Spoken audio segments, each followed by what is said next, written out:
so much on the line though, guys, as we begin what is essentially the gauntlet run from lower bracket round 1, and they have to now try and make it all the way to the lower bracket final. It has been done though. Cyclops did it in stage 1. FAV will be looking to emulate that. It's very much going to be a tough and difficult run, and especially for the likes of Kira, who heading into this matchup coming from or hailing from the South Asia region, do have the odds stacked against them, but who knows? I still genuinely believe they are a really good shout in this matchup. Now, of course, with Shin coming back in, as we believe he was working earlier in the afternoon, who knows? Maybe FAV can really step it up to another level. In terms of the attack bans, Thatcher Flora is taken off the board first. Pretty on meta at the moment, and will make it a little bit more challenging for the attack to clear utility. Do you think that's a good enough excuse to be working? I don't know if I can give a pass for that one. How dare you? Welcome to APAC, mate. We're not exactly on the 6-figure salaries down here, so, you know, you got to make a living.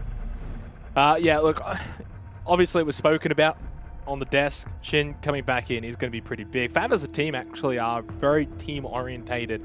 You're not going to really see too much of a difference between, say, their best player and their worst player. They are very much a core 5, and we saw that in Stage 2 in the APAC North Division. Mira going to be the final banner, along with the Kaid.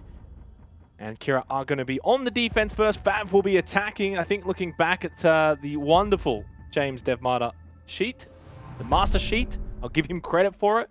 I think Villa's not too bad for FAV, though. Maybe it got overlooked a little bit, but they'll be more than happy with this one. But the next one to come as well, I don't think Chalet's going to be too bad either. They honestly, what, 4-2 for a map that doesn't get played that often?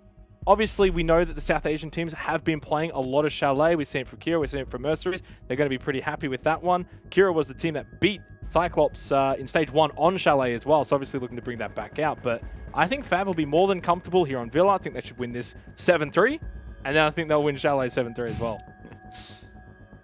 But I mean, we got to remember, FAV are only playing this match in the bottom bracket, or the lower bracket, because they lost Villa 5-7 against QC. So you got to say they definitely got. They actually both lost Villa, by the way. Yeah, there's some bravery here from FAV to go back to the map that they lost. I guess they are confident in their ability still on this map and have identified some of the issues in that matchup and can improve upon those heading into this one against Kira. But could you imagine a world where FAV lose their map pick and all the pressure is against them, and we'll be sitting here wondering, wow, why did they send us back to Villa? They lost it earlier in the afternoon. But again, that's a hypothetical, and we'll probably find out about 45 minutes or not whether or not that will be the case.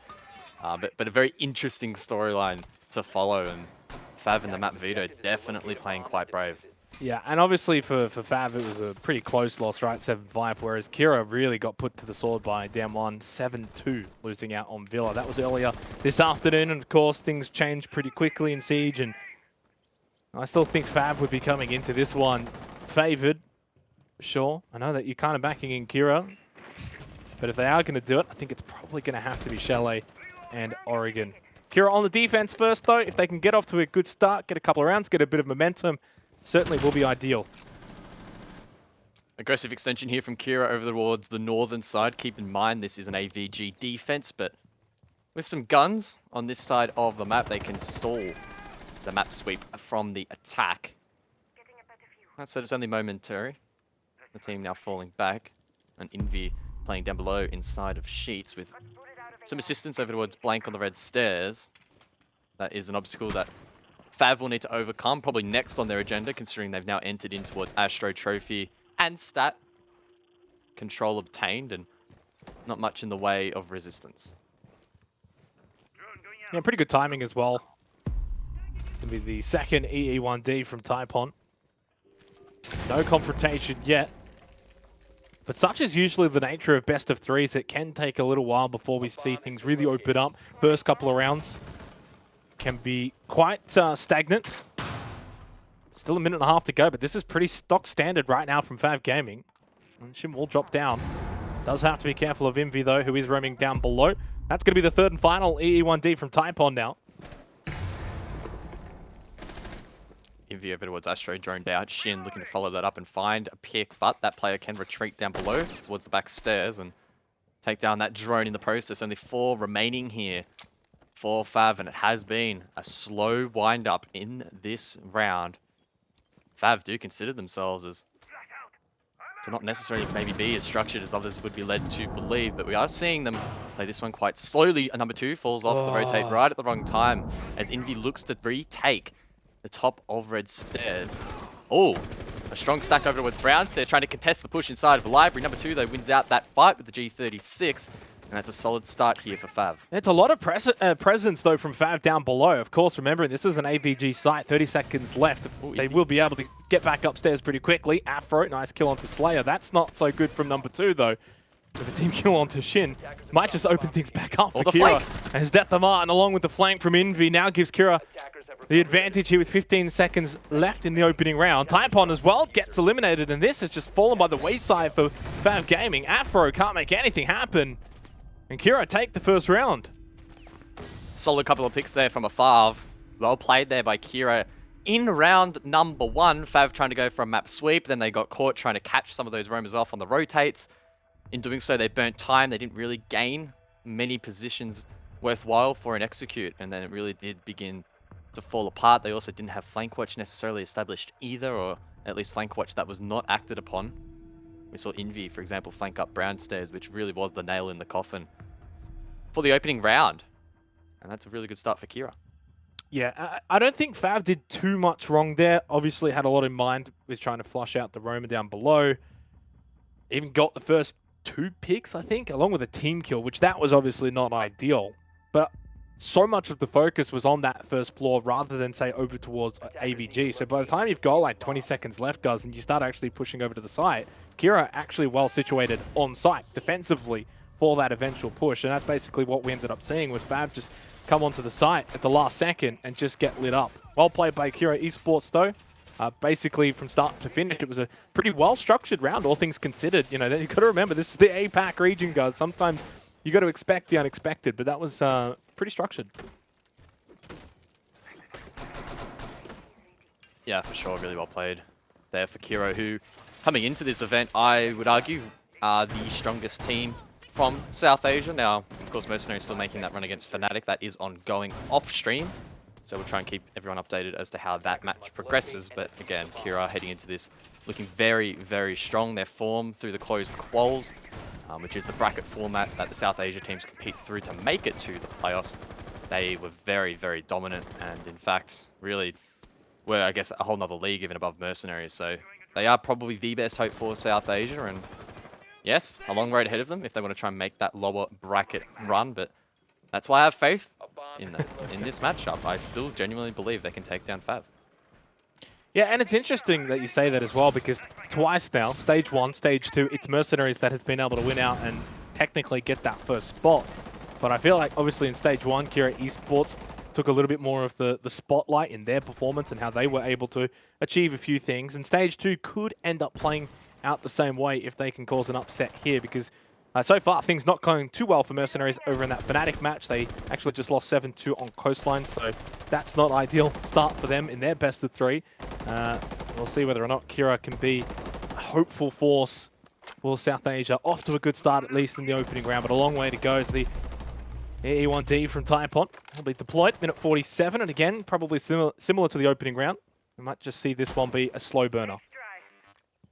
Only 6 drones remaining here for the attack as Shin looks to take control inside of Kitchen. Keep in mind, Shin working earlier this afternoon did not play in their first matchup, and we thought that maybe that was quite costly for them. So I guess now really no excuses for FAV with their full strength lineup now available. Grenade gets cooked from down below, but a FAV not near that, so he'll survive. Elsewhere, the team trying to maybe get an entry point in towards bedroom, but Slayer over towards brick stores. Definitely proving to be a bit of a menace. Yeah, this is what Kira Esports need to achieve here against FAV. They need to really stand up in their face. They need to be aggressive and look for these peaks, just like Death the Mar was able to do. Arthav as well, and suddenly Kira Esports got a 3-man advantage. Typon's taken down as well. What a flawless round from Kira Esports. What a way to start this best of 3 on the map pick of FAV as well. This is a scary start. You think about it just in isolation. Had this have been maybe, let's just say in a theoretical world, this was a best of one, we would be sweating bullets already here for FAV, considering they should be strong favorites heading into this matchup. But you add on the fact that this is their map pick, things start to get maybe even a little bit more scary, and we start asking the questions of, should FAV have headed to this map? They lost it against Q Confirmed only a couple of hours ago. Now, again, long way to go, but early signs here are not very positive. FAV are really, really struggling. They're trying to play for map control, try and gain it in towards bedroom. That didn't quite work out. They didn't have time or the resources to then rotate over towards study and AVG side and maybe head an attack from there. We saw the defense of Kira running around quite wildly, a little bit sporadic, but it worked. They found picks, and any of the dangerous plays that threatened their defense from being dislodged were shut down. No response, no trades from FAV. Concerning signs here to start things out. Yeah, and even more concerning as well, in that earlier match this afternoon between Q Confirm and FAV Gaming, it was a 3-3 first half. That was when FAV was on the attack.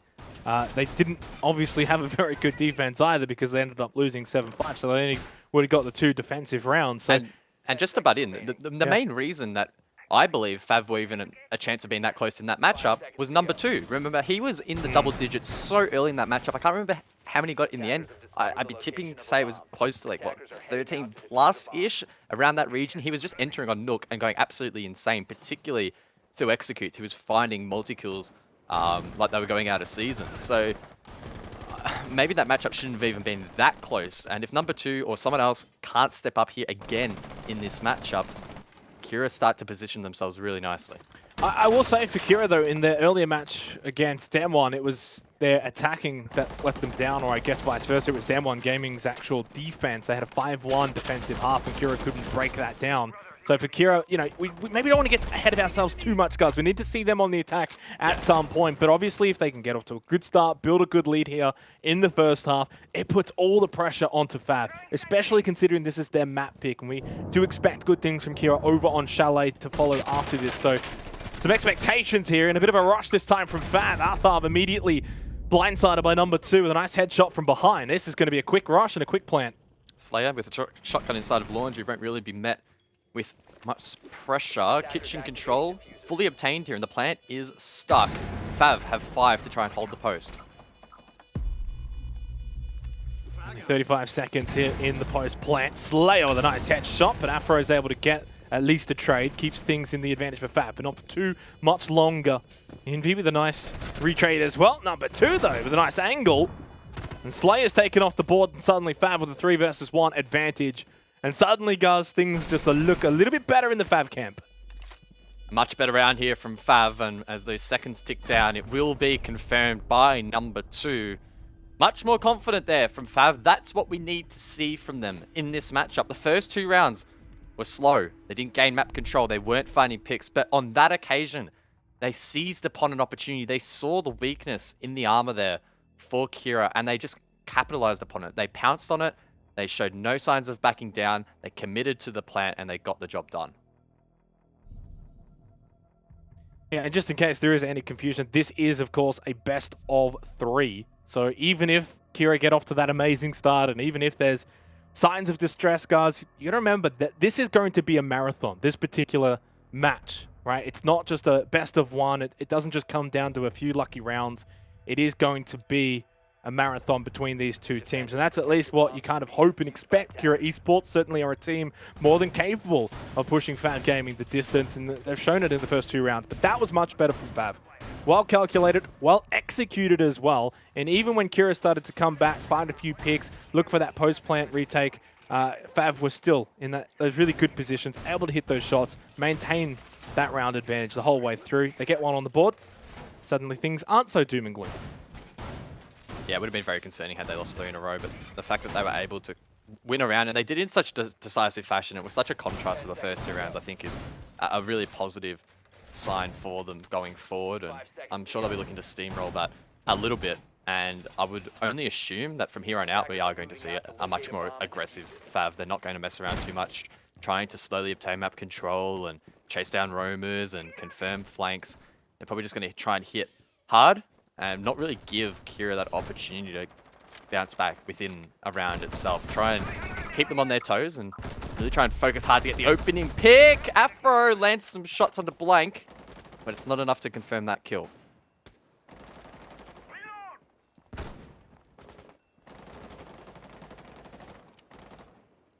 Afro definitely the danger player for FAV as well. At least in stage 2, ended up having a plus 16 KD, plus 2 on entry. The highest rated player for FAV. One player that they're definitely going to look to make things happen against this stalwart defense of Kira. And the good thing for Kira is that they're a team that's going to be able to adjust on the fly. Okay, FAV get that really fast-paced plant in the last round. They're not going to allow that to happen multiple times. So FAV gets that one. Now they're going to go back to doing it stock standard way. And this is where Kira is going to be really happy. Kira haven't really even had to do a whole lot in this round, and we're almost at the halfway point with FAV still trying to gain map control. They're being conservative, trying to make sure that it is clear, drone it out, use the Dockerby calls as well to aid in the clear. Some good intel there with the black eyes from Envy. Ping goes out for a pre-placed Nitro cell. That could come in handy, especially when FAV start to take control of 90, or at least attempt to. Oh, look at that intel. That is so massive for Kira if they can play off it properly. Yeah, but it's going to be FAV who get the opening pick, but at least traded back immediately by Envy, who's 4-1, off to a perfect start, but immediately Caster Curse dies to number 2. Another trade, though, and this has been a common theme in this matchup already. Both teams being able to at least capitalize and get these trades so that no team is up 5-3 or 5-2 for very long. It's 3 versus 3. 50 seconds remaining in this 4th round. Blank, though, at half health. Inside Avian. Oh, the nade. He couldn't get past it and away from it in time. Advantage FAV, though, with 40 seconds left. It's a huge nade from number 2. Of course, clears the shield, but also aids in finding that pick. They'll be up to a FAV inside of Study to try and halt that push in towards Model, but instead he rotates, scared of Brown Stairs, which Slayer, in fact, was covering, but nonetheless, awkward positions that these defenders find themselves in, and now Slayer needs to clutch up.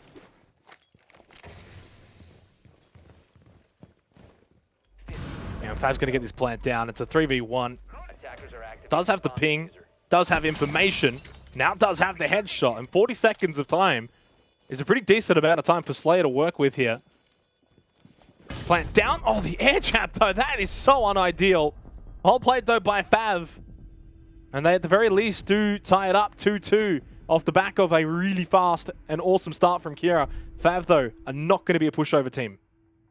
Yeah, a really good response there, and it starts to paint a bit of a brighter picture of things were not looking good at the start of this matchup, but FAV have been able to correct things.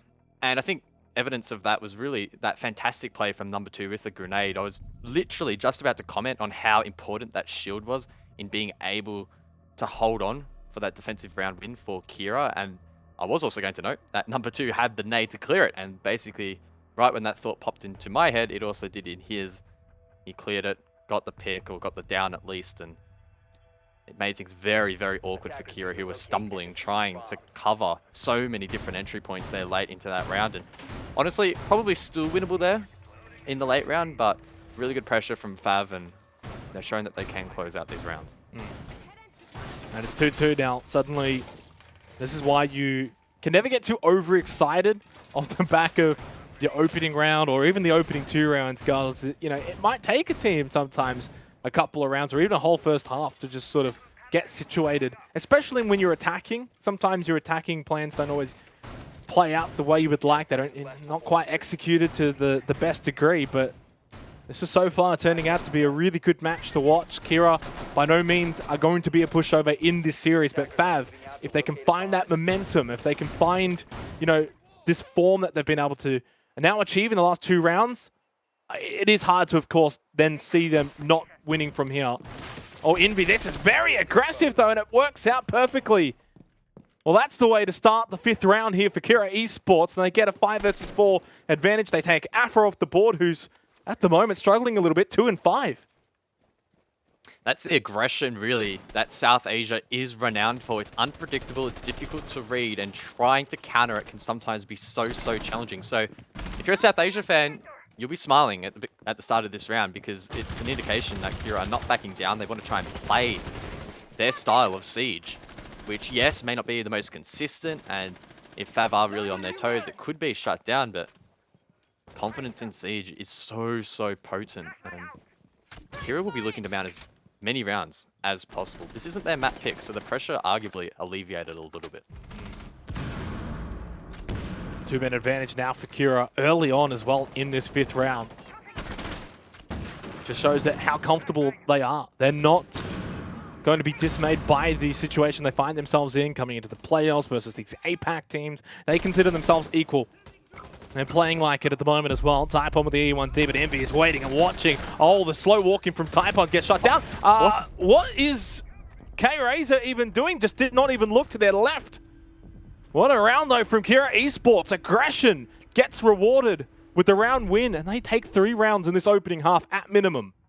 Yeah, disappointing conclusion to the round there for FAV, looking a little bit lost on the execute, but I mean, rightly so, under a lot of pressure. The first 2 picks there from Kira basically sealed the round. From there, they just closed up shop. They parked the bus, however many different words you want to use to describe the conclusion of that round. They closed it out in a confident fashion, and this does begin to tighten up the map even further.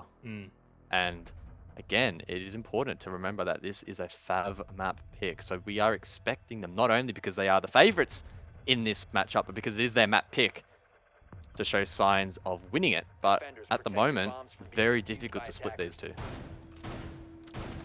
Yeah, and it's going to be that classic case. We need to see the second half. We need to see these 2 teams switch sides before we can make really any sort of conclusive evidence, because it is so close in this first half. Kira, though, with an amazing opportunity that if they can win this 6th round, they can go up 4-2 against FAV, against an APAC North team. And what is, of course, just the opening map of this best of 3, but it is, as you mentioned, Guz, FAV's map pick. And Kira are definitely out swinging here because even though they're on the defense, they are the ones that are making things happen. They're the aggressives. They are proactive. They are trying to gain an ascendancy, and they're executing it really well. FAV are on the back foot right now. They need to somehow, and even though they're on the attack, somehow start making some things happen here. Envy breaking down the barricade, looking not again. for a run out. Another small pick, and he hits it onto K-Razor. It's a huge pick, but he gets traded back, or at least down, Shin, to finish that off. But that is the hard breach kill. That is such a massive pick of everyone that he could have killed on that spawn pick. That's probably the worst for FAV. Yeah.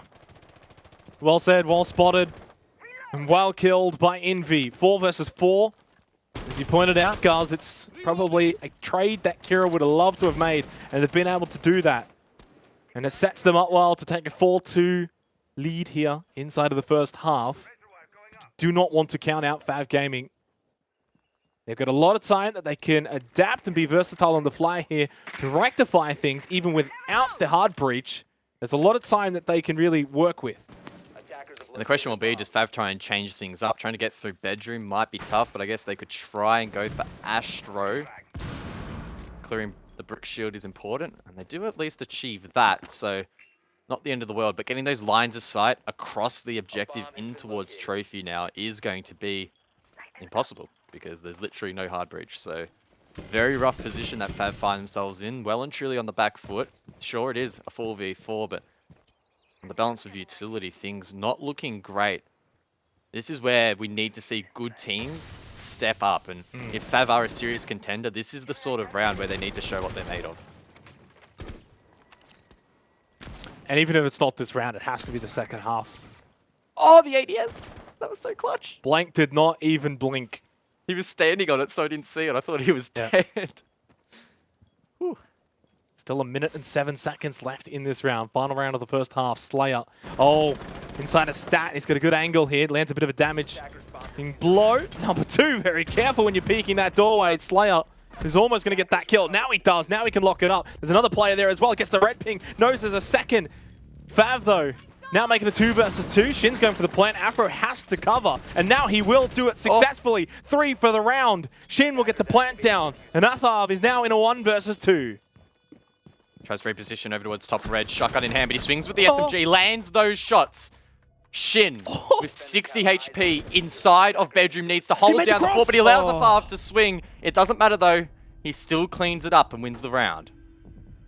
Okay, he did say in that little sliver of a pixel in the doorway, he did actually see he made the cross. I thought maybe for a split second, he might have just missed that one. And had he, probably would have lost it. 3-3. What a first half. You can't split them, Guz. Not even on the scoreboard you can split them. It's a 3-3 first half, which is... I don't know who's in favor of that. Do you give it to Kira Esports simply because they're the underdog or not? I would have expected FAV to probably ascertain at least a one-round lead, considering it is their map pick. But again, they're on attack, so can't be too critical, pardon me, as Thatcher and Flores were taken off the board. And honestly, after the back of that 6th round, the final of the half, their ability to bounce back from a really potentially tilting spawn peak onto your one and only hard breacher, to bring that back and frag it out, cover the post plant the way they did, really, really good signs. I'm sure they'll be quite pleased with that result. Sure, they might not be overly thrilled the fact that they're 3-3 against Kira, but it would have been a lot worse. It could have been a lot worse for them. And they already know what a lot worse as well Villa is after the earlier meeting with Damwon Kia, where they lost 7-2 on Villa. Then had one attacking round win, one defensive round win, Guz. So they've already improved on that, at least against FAV here. 3-3 first half. Now they go on the attack, which if I'm going to say anything here, the way that they were playing off their defense, and obviously it's completely different sides, obviously, but they were the ones that were being aggressive. They can bring that same mentality, that same level of execution over to their attacking half. I don't see why Kira can't go on and take this map. 100%. If they play confidently here, then we may well see a replication. But initiating things on attack can be very, very tricky, and sometimes teams can fail to adapt on the fly. I think a key indicator is going to be how quickly they get map control here, right? Last time, or frequently we saw from FAV on their attacks, despite there not really being much contention outside of maybe a couple of nitro cells from below, it was pretty slow. So if Kira can speed things up and allow themselves more time to apply pressure on the site itself and be better prepared for any potential flanks, then I don't see any reason why they couldn't look a little bit better here. Yeah, and having the Jackal as well will definitely help speed things up. Slayer, you can see they're going through closets, make their way over towards Astro. Now they can start seeing those tracks around Stat Trophy. So a really good, nice, clean, quick start as well for Kira getting in. Eventually they will have to, of course, watch out for any of these roamers. Shin. Oh. Sometimes the positioning and the timing in this game, it is just millimeters and seconds away. Afro. Over towards the top of red stairs, goes for a bit of a wallbang. Now he gets some actual visual information. Bomb located by attackers. Red stairs, such a stronghold in the current meta. We're seeing more and more teams, more and more regions. Just sit someone here on the defense. Very similar to the brown stairs defense, as it really does prevent this northern push from being successful. Doesn't really give you the freedom to go down 90 because Afro can just pop his head up and shoot those players in the back of their head. So it's up to Kira to show that initiation, try and get this pick on the board. Number 2, I believe, is aiding from that 90 hatch. So a bit of a crossfire here they need to contend with, as well as that yokai drone on the roof, feeding the defense all this information. Yeah, and a very defensive setup as well from FAV. They're not looking to do anything too tricky. They're not looking to make too many massive plays, but there's a team kill. That's a second one in this entire match so far for FAV. Kira now with a 3 versus 2 advantage with 50 seconds left in the round as well. A bit of a capitulation here from FAV defensively. Slayer, though, is stuck on that 90 repel. He'll be looking to get in on the ASAP. Unfortunately for him, with the defenders rotating back towards site, that will be a reality very shortly if he so desires. 35 seconds on the board, and Shin's side of study has been droned out. That's a long angle that he doesn't really want to fight against. He'll still contest it. He knows that he needs to, but it's not a favored gunfight. 20 seconds remaining in the opening round of the second half. Oh, the shot through. Perfect Slayer. That's nice, but Afro, he's got Diffuser down on the floor as well behind him, pushes out, expecting someone to come, and he was coming. It's blank with a big headshot, and the lead has been regained for Kira Esports. Oh, he just sees the elbow.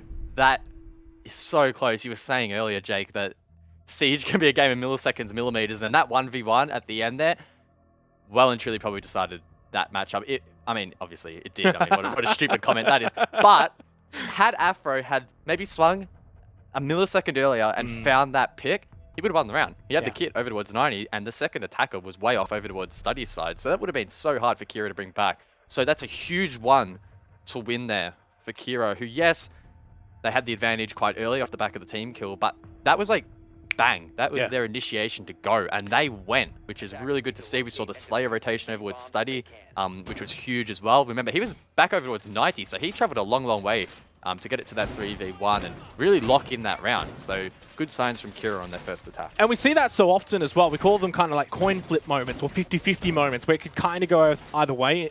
In best of ones, obviously it dictates the outcome quite significantly, but in a best of 3, when you got 3 maps to decide it all, that one specific little moment, which we're going to have a couple of those throughout a best of 3, it doesn't quite have as much of an impact as it, say, would in a best of 1. If you have just 2 of those moments in a best of 1, that's the difference, and you'd be then looking at like 5-3 with Kira leading, needing only then 2 more rounds to go. So it shows how quickly things can change by winning those coin flip moments, which there probably hasn't been too many of in this game. That may have actually been one of the first ones, but Kira able to capitalize.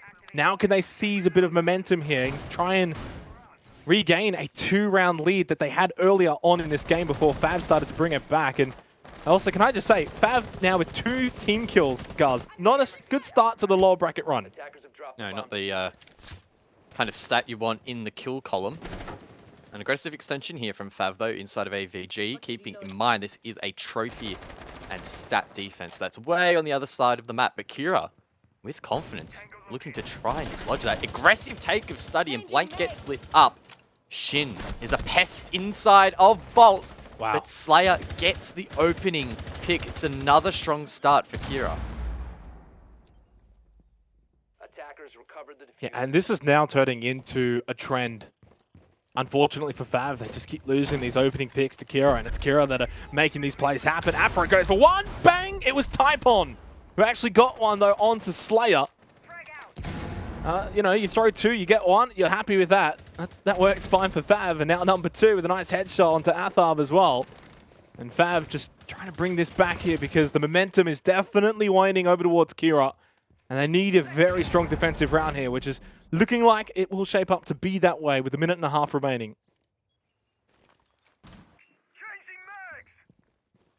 They have intel here on this position on Envy. You can see it right now, number 2, watching that camera very intently. And I don't think the attack's going to spot it, so that is very compromising here for Kira. Sun was used to try and clear out Bar. Again, this is not the objective, but Kira trying to find this pick, equalize the man count. A little shoulder peek from Afro, trying to just get a bit of information. Number 2, that's a big 1v1. Envy, though, wins it out clutch, and then he pushes into games and he gets a second. But he's going to need 2 more. 9 and 4 right now for Envy, who has been amazing, has been immense, and has 50 seconds to maybe be the hero that Kira need. It is certainly possible with a bit of time here, but he will have to move quickly. A lot of intel available here. You can see FAV sitting on that utility, and K-Razor, of course, can use those Yokais. Doable here for Envy in the 1v2, but obviously will be tough. Razor and Typon as well, not giving him an inch. And now they get a bit of information as well from that Yokai drone. Envy has to just keep moving now. 15 seconds left into red time. Pushing into Astro. Could be a chance if they're close. He doesn't spot the player behind the desk. Razor up close as well with that shotgun. Will signal his death, and that is now going to be a tied score once again, Guz. It's 4-4. Tactical timeout there taken by, it was Kira, I believe? Yep.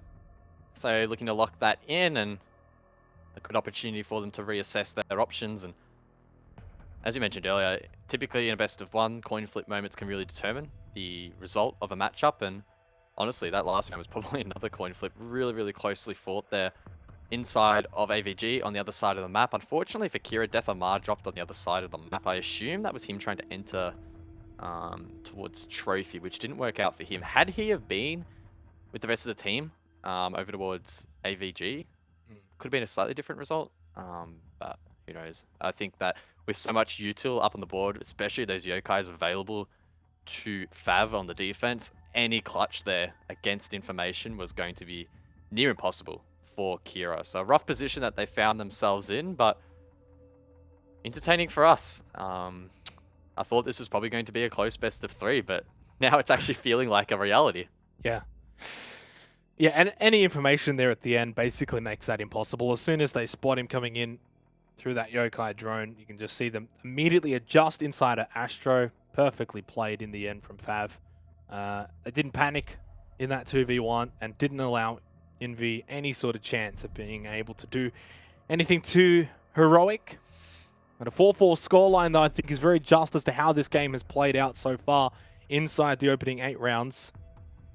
But it's a big-time moment coming up now for Kira, and I think this is a good tactical timeout. You know, I always love to see when teams take the timeouts, probably the right times. Don't allow that scoreboard to blow out. Don't allow, you know, them to get a bit of momentum.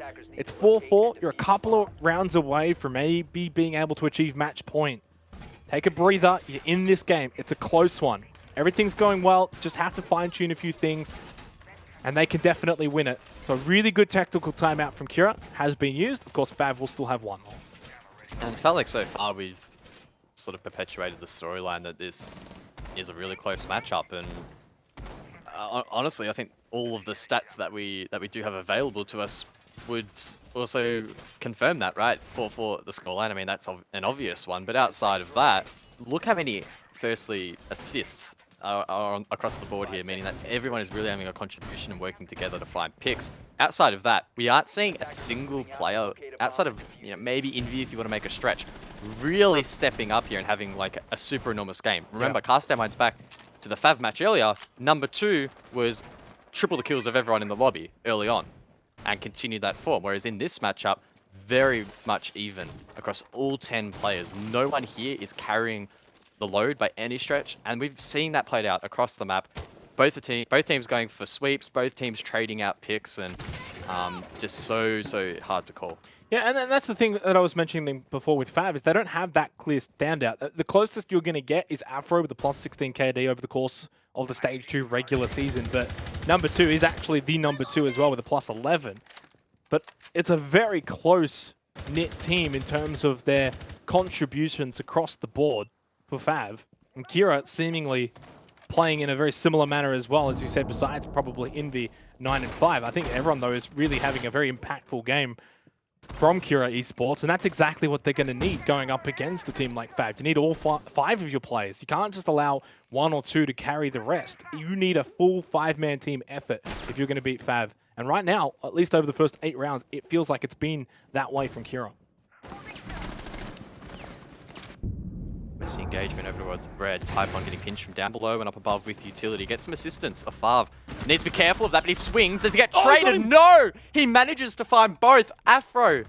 As he said, you put the Mickey on him. The top-rated player for FAV can't hit a simple trade. That's an unfortunate result there for FAV. It leaves them in the 2v4. Yeah, and this is just now, again, Kira winning out a lot of these ones, and in these cases, 1v2s. I think FAV are playing the objectives really well, but when it comes down to the gunfights, Kira are actually, honestly, outgunning them. Number 2 and Razor are going to have to pull off something miraculous here, because there's still a 55-second timer on the board. Kira's got a 2-man advantage. Surely they win it from here, although Blank's actually just been taken down. Not out, though. Needs to be revived. Oh, number 2, that's an easy kill. Yeah, all this could really swing this round now. Have 5 drones available here, Kira, with so much time. There's really no excuse.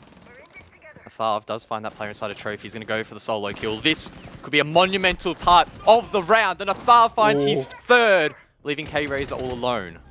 Nice shot, though, onto Athav. Blank. Deathamar, though, in a 2 versus 1 against Razor, who's well positioned, but Deathamar bringing death and destruction towards FAV Gaming. It's a 5-4 lead here on Villa. They edge that little bit closer to match point.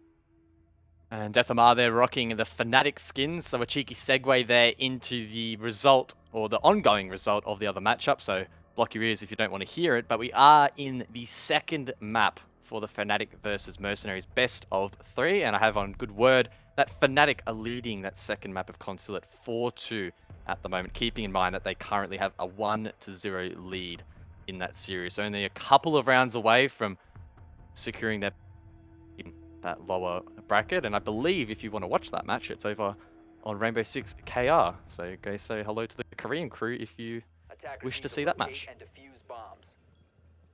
Yeah, but stay here as well. You can have them both up. Yeah. Multi-Twitch. Exactly.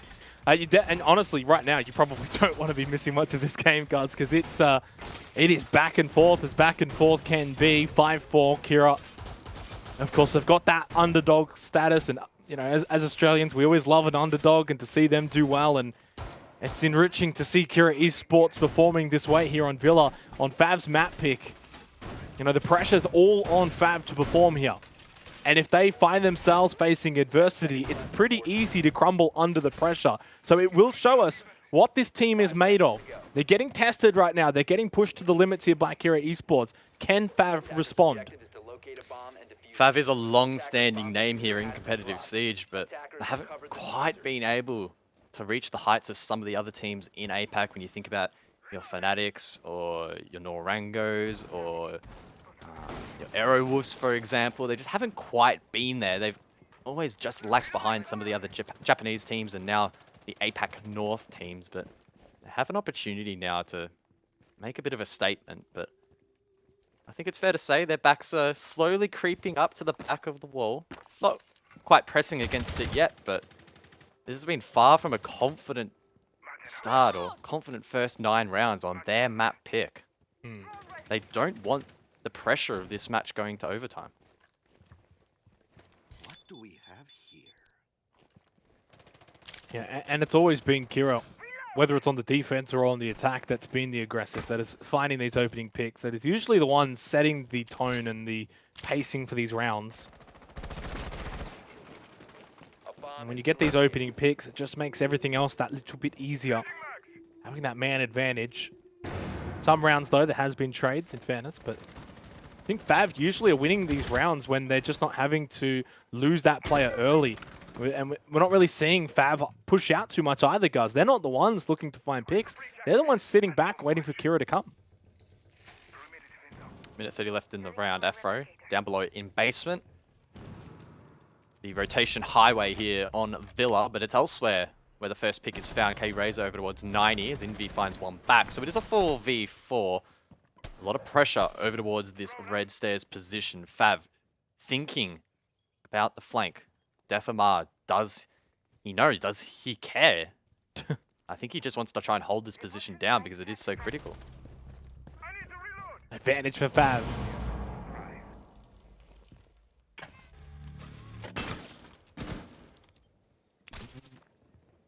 Coming up on 50 seconds remaining here in the 10th round.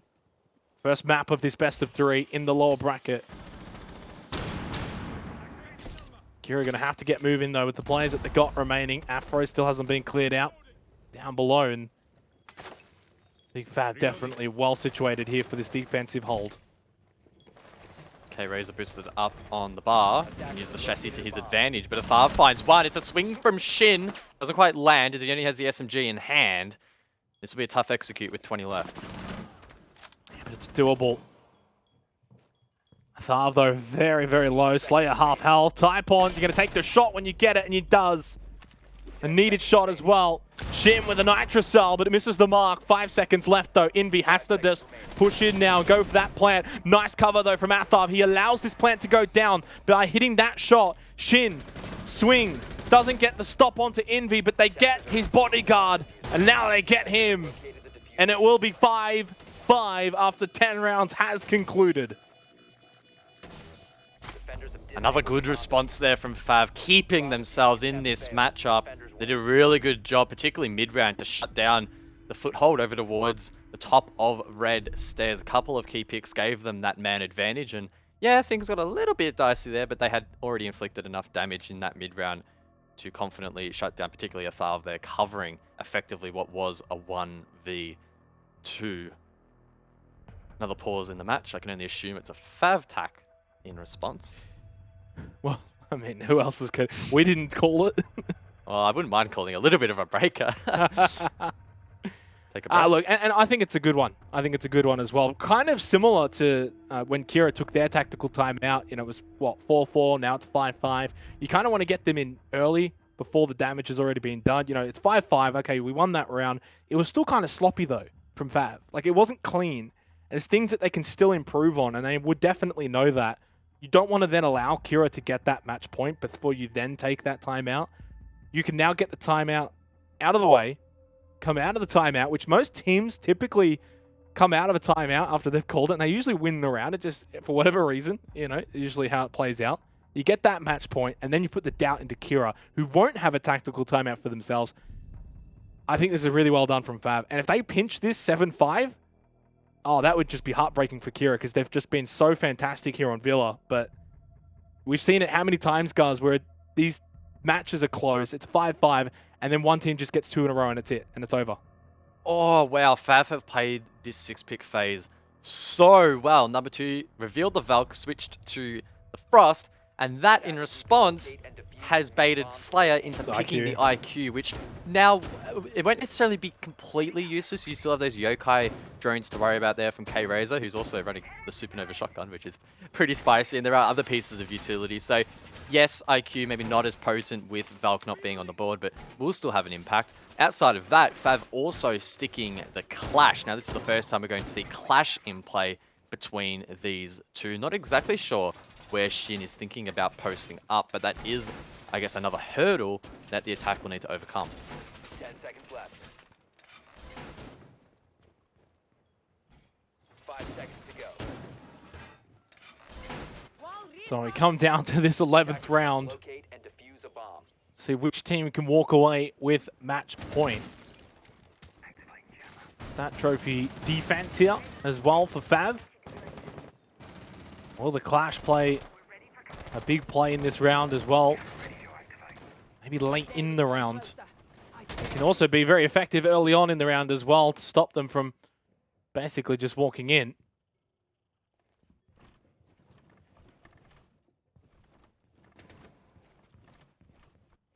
I guess Shin doesn't want to contest it like he did last time. Keep in mind he was trapped inside of Vault and was shut down quite swiftly last time Kira went for this style of attack. So with the Clash Shield, he can play, I guess, even more aggressive, but not really under threat of dying unless the utility is perfect. Afro. Oh my Afro! God. Slayer, no what an entry. With the G38. Can't even get my words out, but it was a great pick there to kick things off. On the IQ as well. And just talk about walking straight onto site and finding an easy early kill. Advantage Kira. And how about one more? It's a 5 versus 3, 11th round for Kira. And they could be moments away from map point. Of course, not quite technically series point or anything like that, but heading into Chalet up 1-0 would be amazing for the Kira Esports fans. I know why I stumbled. It's G8, not G38, so I don't know what I'm on. But anyway, moving forward. These Yoko drones, we saw them so scary for Kira. Can Slayer with the scanner, the electronic scanner on his wrist, maybe find those and drop them? Number 2, stuck inside of closet. If he gets isolated, they lose this round. If he can pop off, FAV are still a chance. It's a lot of pressure on number 2. 50 seconds remaining. Shin's been taken down. That's the Clash on the floor. And looking to flush out number 2. Oh, they had no idea, though. Hathar literally just walks underneath his scope. First kill of the round, but it's the last for Kira. Match point here on Villa. It is shaping up to be a monumental upset. Match point. It's map point in the start of this best of 3. And it's not the entire series, guys, but hey, it puts them in good stead going into Chalet. This is a massive round for Kira. It's a huge round for South Asia. They've only ever won South Asia as a region, 1 map in any best of 3 here in the APAC playoffs. That was stage 1. where Mercenaries gained 1 map against 7th Heaven. Unfortunately for Kira, they lost to 7th Heaven 0-2 in the match after that, so that was most unfortunate. Attackers But need to locate and defuse as many bombs as they can. big round here. And this is Kira's... Oh, this is not, rather. This is not Kira's map pick, which I think only exclaims this result even more and makes it even more impressive, but a long way to go. It's another trophy stat defense here from FAV Gaming. No clash being brought on this occasion. No frost being brought on this occasion. They have switched things up. Number 2 looking to maybe still hold closet, but outside of that, I think they're going to play it a little bit differently and try to, again, stop Kira from taking this map control, which they are doing so well. They're just going for the same attack pattern every single time. It's predictable. Yeah. FAV can read into it, but they're still struggling to try and counter it. Oh, that's huge. Envy. Oh, no way. Goodbye, Shin. And maybe hello, advantage Kira. We have not had a single game today in any of the matches go to OT. Not one. Will that continue here? Kira now with a one-man advantage match point against the APAC North team of FAV Gaming, who would then require to win the following 2 maps of Chalet and Oregon if they are to continue in the lower bracket. Otherwise, talk about a start here for the APAC playoffs if Kira can pull off a huge upset.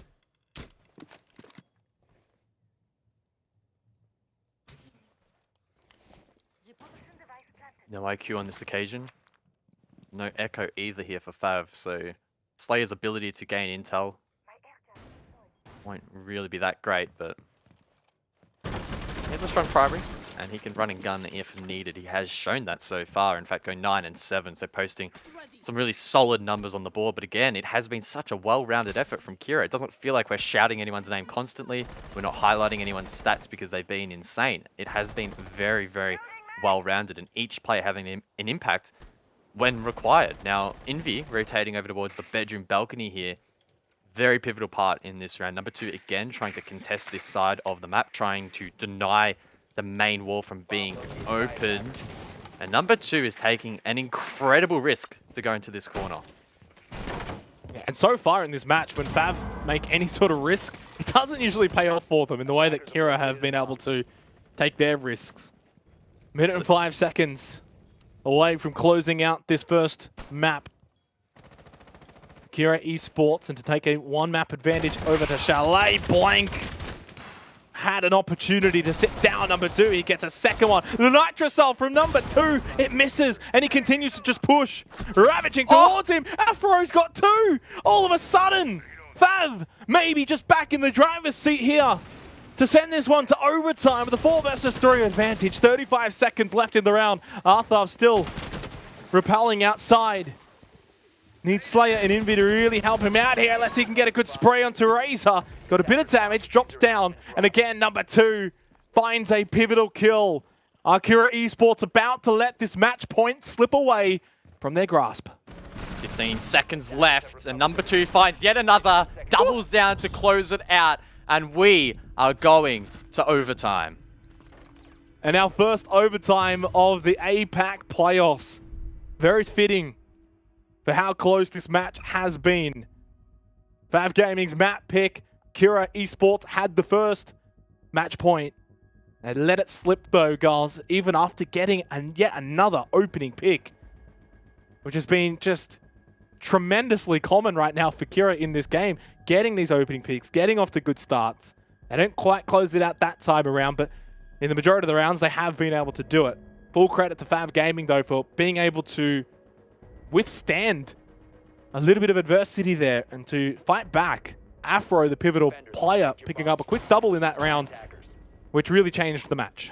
Yeah, the top-rated player throughout the regular season. We mentioned him earlier and the impact that he can have in these matches, and it really felt like if he did not go for that play, FAV lose that round and they lose the map. Number 2 was isolated far away from the rest of his team, but Afro found one, got the call from number 2, I would presume, that he was getting pressured from down below, and he just decided to absolutely send it over the edge of that balcony to find that pick over towards the long corridor. So a huge play, and finally a risk from FAV pays dividends. It was the opportunity, it was the moment, I guess, to go for such a play, and it did work out. Now, though, they need to find just a couple more rounds. Try to close this match out. It hasn't been a comfortable map for them. It hasn't been as comfortable as we expected, and I'm sure as probably they expected being their map pick. And that is full props to Kira, who are playing some really solid Siege. Yeah, it's been so much fun to watch as well. This has been a very fascinating game, and honestly, it's more so to do with Kira and what they've been able to bring to this game. They're the ones setting the tempo with the way that they have been playing, quick on the attack early. Once they get a bit of an ascendancy, they do kind of reel it back in a little bit, guys. They don't just play that crazy, chaotic, fast-paced Siege. They'll get that opening pick, and then they'll slow it down and play pretty methodical, which has been very fascinating to watch. FAV haven't really brought much aggression at all, though. They're just sitting back. Sometimes it works, and sometimes it hasn't, and that's obviously why we're in OT at the moment.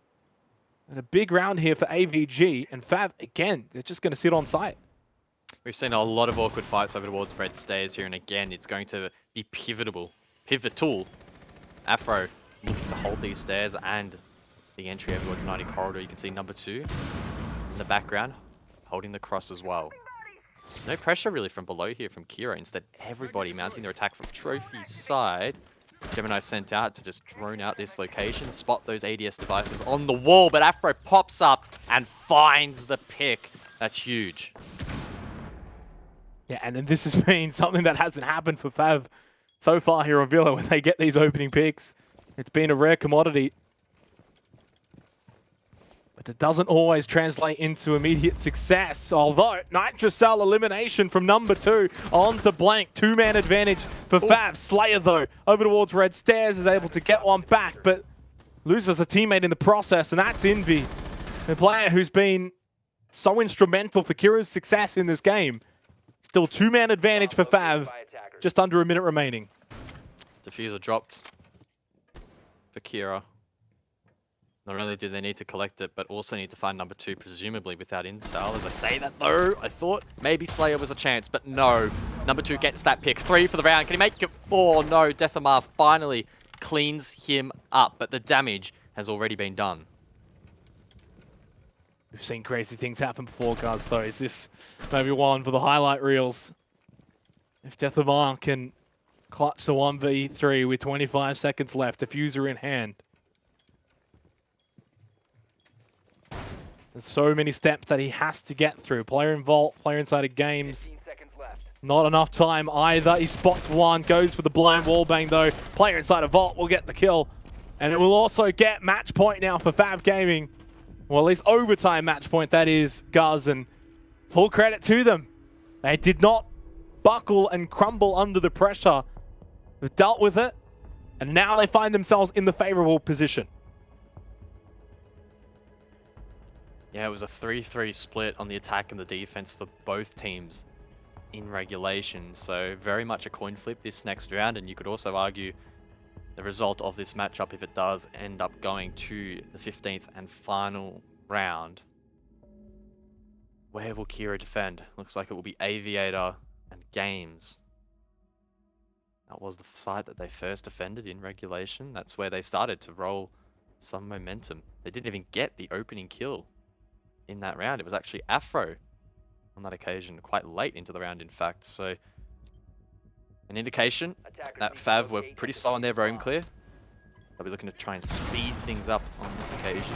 Again, try and choke out site, choke out red stairs as well, quite swiftly to try and close out this round and close out the map. Yeah, and prior to that round, we had seen a good amount of rounds really going back and forth, quite literally. Prior to FAV winning that 13th round, we have to go all the way back basically to the first 4 rounds of this game where 2-0 to Kira and then 2 in a row to FAV. From that point onwards, it was literally 1-for-1 all the way up until that round by FAV. So they've been able to break that streak, break that trend, get 2 rounds in a row. Kira need to do the same thing again. And I'm not the smartest tool in the shed, as pointed out by Dino, but I'm pretty sure if Kira win the next 2, guys, This would be like a palindrome? What is it called? Palindrome? You've lost me. I'm pretty sure it is. I'm sure Raven's sitting there like, oh yeah, I know what he's talking about. I don't know what language you're speaking, but I don't know. What I will say, I have to Google it now because now, yeah, palindrome. Yeah, it's basically like the start is the same as the finish and everything in the middle. Well, thanks, Jake, for that No really worries, useful guys. I don't know where contribution I'm to the going with that. broadcast. That has just completely changed my outlook, not only on this matchup, but life They as a have whole. to win 2 in a row. That's all I'm saying. That is true. We know that is for a fact. And if they do manage to pull this off, it would be a huge result again for Kira and the greater South Asian region, who are looking to make a name for themselves here in APAC. Slow start here for FAV. That's a good sign for Kira. 1 minute into the round, and then Taipon only now entering towards a trophy. Now there is a player, a defender, aggressive over towards top red. But they'll fall back. Kira not wanting to contest that and not wanting to drop a pick early. Bomb located by attackers. And Kira haven't really faced too much adversity in this particular match. It's mostly been FAV on the back foot. FAV constantly having to keep up with Kira. So for the first time, really, Kira actually behind the 8-ball here. And if FAV do find an opening pick, I would not be surprised to see things really come undone for Kira. And that's probably why Kira's playing quite passive right now here on the defense compared to their first half. If you think back, guys, they were very aggressive, finding these opening picks. Lots of runouts, lots of vaults. And yet they're not really going to try and do that here. Why? Because suddenly it's overtime match point. Suddenly a mistake is so impossible to maybe come back from. But it's Arthav who's able to find the opening pick for Kira and gets them back on track as to usually how things have been going for them in this match. Yeah, using that rotate behind the bar in towards long to find that pick. That's huge over towards 90. Makes it a real hot spot now for FAV if they want to try and take it. That said, number 2 is already in, getting dirty on the wall, using that flamethrower to prevent anyone from the defense holding inside a vault. Of course, it is a double-edged sword, and these angles could be counter-peaked as they are now by the defense, and FAV feeling hot off the back of that opening kill. Not afraid to peek back in response. 30 seconds remaining. 30 seconds standing between FAV taking this map or sending it to the 15th round. Yeah, this game thoroughly deserves a 15th round to decide these two teams here on Villa. Final peaks, final checks, and eventually at some point FAV are going to have to make the push in, and they do through Afro. Opening pick onto Blank. Oh. Nice little swing though from Death Amar. 2 versus 3 in favor of Kira. The flank from Invi at the last second. That's Taipon sat down. Same with Razor. We go to a 15th round, Guz. Well executed by Kira Esports defensively. One more round to separate these two teams here on Villa. Really well done by Kira. They played the objective really, really well, and props to them for selecting that objective as well. Tactically, a really strong call. FAV, honestly, looked pretty shocking attacking that objective. They did on their first attempt over in regulation when Kira won it, and again, Kira really being the thorn in their side. They weren't even doing anything special. We weren't seeing that crazy red extension. It was really just a FAV going for that pick over towards long. That was one pick that was a little bit sketchy. And then it was just a couple of wild flanks. I don't know how FAV are allowing that to take place.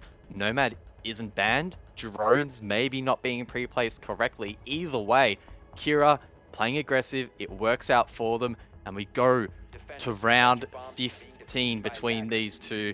Can't believe I'm saying it, but that is the fact.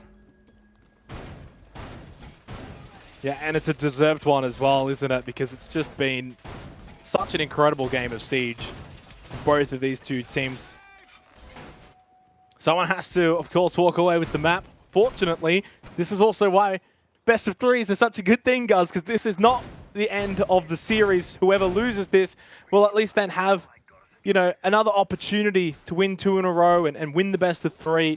Whoever wins it, though, puts themselves in the driver's seat. But number 2 has been sensational, 15 and 12. I think for Kira, it's been a very well spread performance. But it's definitely been the Afro and number 2 show, I think, for FAV Gaming. And they are going to need them to go big one more time here in the 15th round if FAV are going to pull out their map pick. Setting ourselves up for a really tight best of 3. And I was thinking in my head then maybe both of these teams, one of which may be spending too many gas tickets early here and they could deflate in the rest of the BO3, but both of these teams do have quite a bit of experience. FAV over towards in the Japan League, recently playing some best of threes. Of course, Kira to make it here to the playoffs. A lot of best of threes through that closed qual. So I think they both have been tested with their endurance, and don't expect things to slow down too quickly. But all focus now, of course, here on round 15.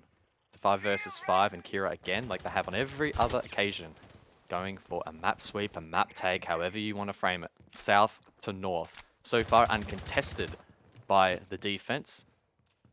Slayer can use his scanner to spot out some of this utility. Again, no Echo being selected by Kira, no Valkyrie Attackers have either. located a bomb. But we have seen Slayer frag out.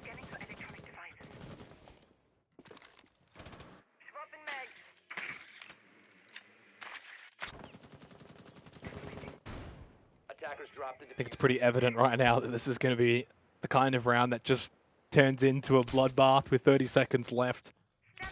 Whoever can find this opening pick, it's going to be a critical one. Have that man advantage late in the round, and those trades start to ring out. A bomb has been located. That red stairs position, it has been so valuable in this game so far. And it feels like, well, got what, a minute 10 left remaining, and it's first contact finally. Vulcan shield blown up. Number 2's got to be careful inside a stat. Afro taking a bit of damage. 1 minute left. The floor is lava over towards stat as those Vulcan shields are taken down. Really good utility clearance here from Kira. Looking to maybe try and pinch from an alternate angle, but K-Razor's on point. Ready and waiting for that rotation. It's a FAV. Keep an eye on him on the Nomad to maybe go for a big play. The rest of Kira, though, positioned Set up. over towards top red. Blank ready and waiting as well to try and go for something big. They got a good bit of a ping here. I think that's number 2. Is he stuck in there? Cornered Blank. They don't want to allow him to get out, but he has been able to weasel his way out of that situation. Oh, Deathamar! He just gets caught by number 2 as he was coming out. Typon with a big kill onto Athav as well. 2-man advantage now for FAV Gaming. Gas Babes go out, but it's the kills that are flowing in favor of FAV. 15 seconds Only left. 2 players remain. Make it 1. Blank, unfortunately, staring down the barrel of defeat here on Villa. What a flawless round from FAV Gaming. They flex their muscles at the end when it matters the most. In the 15th round, they go up 1-0 in this best of 3. FAV put the foot down. They win narrowly their map pick, but we've set ourselves up for a cracking best of 3. And FAV, I'm sure, was sweating bullets throughout that map, not convincing by any stretch. And in fact, that last round, sure it was flawless, but it was off the back of some pretty wild timing there, going in the favor of FAV, but they did capitalize upon that. They closed it out. And I'm just happy I could take a breath because I was pretty stressed during that match, I'm not gonna lie. Yeah, I mean, what an amazing game. And I know there's a lot of Kira esports fans. I know there's a lot of FAV Gaming fans as well watching on, and they would have all been biting their nails. And look, 15 rounds, guys. There's always going to be a loser in that situation. That feels almost hard done by. In this case, it's Kira. They already had that original match point. They, of course, lost that round. We went to OT. They had so many opportunities to maybe close this one out. But that's where you don't look down at Kira, you look up at FAV. They were able to deal with the adversity. They were able to bite back. Kira was throwing so much at them, and they dealt with it in an amazing fashion. And in the end, we got an amazing game from it. Of course, it's not the series over, though, by any means. It's 1-0 in favor of FAV Gaming. And in the meantime, we'll throw it back over to the most fantastic desk in all of Siege. Oh, I mean, I can't believe it was positive. I know, I'm absolutely shocked, especially after what I threw to him with, so I'm going to have to make that one up for you, mate. But yeah, what an absolute barn burner, Dev. That game, I mean, start to finish, neck and neck. Yeah, look, before the day had started, I had predicted that Kira would win this match. Before this match started, when we saw that Shin was subbing back in and we saw it was Villa, I said that FAV would win this game. When Kira just came out of the gates swinging, I was convinced that it was going to be them, and then I flip-flopped back again when we hit overtime. So I think that if there's anything we can take away from my lack of commitment, it is the fact that this was a very, very tight game by 2 very closely matched teams. Kira pushing FAV so hard on FAV's own map pick is amazing. Raven, what would you what would you bring this down to? I mean, the fact that it's overtime, round 15, I mean, can you really take anything away from either of these rosters? Probably not. I mean, it was just a great contest between two, as Dev said, pretty evenly matched teams. And that, I would say, is a massive compliment to Kira, because up to this point, they had that shock upset against Cyclops in stage 1, but outside of that, they hadn't really been able to produce any similar result. But this was, really decent. And again, it is FAV's map pick. So going into map number 2, I think Kira certainly have a shot to push it to the 3rd map, and we might get to see some Oregon. But yeah, that was a really exciting game of Villa to watch. Yeah, I guess it's kept us on our toes and maybe given us something to look forward to, because we are going to go to a short break, but you won't want to go anywhere, because this is one you don't want to miss. We'll be right back after this.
Down before you stress up the groove, the energy a little different when the blessings accrue. Hey, who you talking to? Just know I ain't no regular fool. Could be anything in the world, but I can never be you, because I stand tall like I'm on my tiptoes. Baby, you think a little too small. I got big goals, baby. Hey, where the money at? Look, I just need the info. Pronto, I go and get it and split it with my kinfolk daily. And I'm the type of that might change my number on you. Yeah, that's how you react when people took a slumber on you. Pretty brown skin, baby, I can see the summer on you. You see all the bread, and I know it make you wonder, don't you? Ooh, I ain't surprised at all. Seen them rise and fall. Went up the mountain, it wasn't hard to climb at all. At the top, I found some relief. I finally got some peace. Carry on, but please don't mess up the mood. Yeah, I worked too hard for it. No, I need it, beat it, before you mess up the mood. Yeah, ooh, I worked too hard for it, and I need it, so please don't mess up the mood. Don't mess up the mood. Don't mess up the mood. Yeah, I worked too hard for it. Yeah, don't mess up the mood. Oh, it's so crucial, I gotta keep it. It's in the ass everywhere. No, it's not a secret, and I bet they didn't think that I'd ever get it. Everything you've done, I get it. The life you're dreaming, I live it, and I'm coming in high. You better get out the kitchen. Yeah, I could make a hit on whatever you pitching. Baby, let me fill up whatever you missing. Or you like it up at the top, it's a better view, isn't it? I'm not surprised at all, no way. Hey, what you need, come on, just pay the fee, I supply it all. Went up the mountain and it wasn't hard to climb at all. At the top I found some relief, you see, so please don't mess up the mood. Yeah, I worked too hard for it, no, I need it, beat it, before you mess up the mood. Alright, ooh, I worked too hard for it, and I need it, so please don't mess up the mood. Don't mess up the mood. Don't mess up the mood. Yeah, oh come on, I worked too hard for it. Yeah, don't mess up the mood.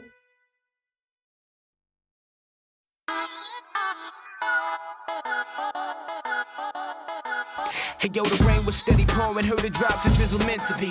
Chilling in my crib, no doubt, peep the scenery. Telephone rang, then it stopped before I could answer it.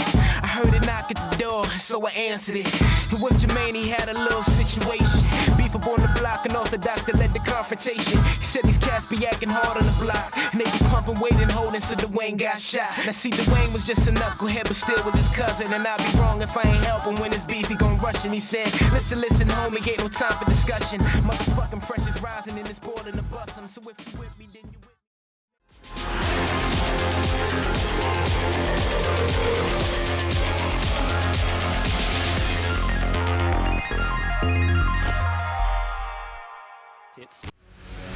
Is potentially the last map, believe it or not. Like, there is potential with the fact that FAV are already up in the series. Granted, it was their map pick, Dev, but how are we feeling overall? Kira has given us an incredible showing, no doubt about it.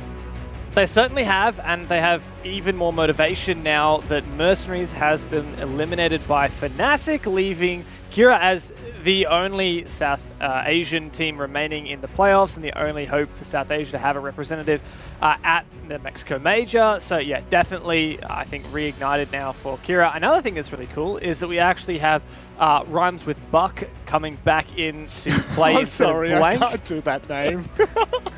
I'm probably going to end up calling calling them Rhymes for the whole cast. Like, I'm glad I'm not casting this one. Don't have to say that fast. But yes, Rhymes will be coming in to replace Blank. So Blank was subbing in. I mean, what another name that is just confusing. Blank. It sounds like I've forgotten the name. It's like, no. Blank was subbing in for Rhymes, who had some connectivity issues, unfortunately, such as the curse of many South Asian teams. And yeah, so fortunately we actually have Kira now playing at full strength, which is kind of crazy to think, right, Raven? I think you were saying, this is what they could do with a sub. It is scary, honestly. Like, I don't know. I'm excited to see how they go with Rhymes back in.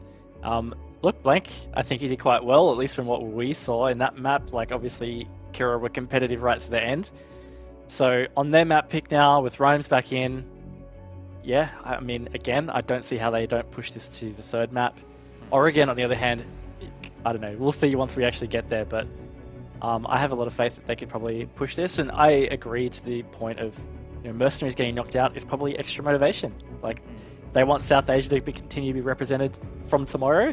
They have to win tonight. And, you know, like, we are talking about a potential Oregon on the line, but first we have to get past Chalet, Dev, which Kira is, I mean, is well known for in the APAC region, at least from stage one. It was the infamous game against CAG. I heard it well. Go. What are you going to say? No, well, I'm basically just going to agree with you. You know, like, you said my name, so I was like, guess I should start talking. But I mean, you said it. Like, yeah, Kira beat Cyclops on Chalet, which is just crazy in stage one, and yeah, that was a big upset. So perhaps we'll see a repeat of that.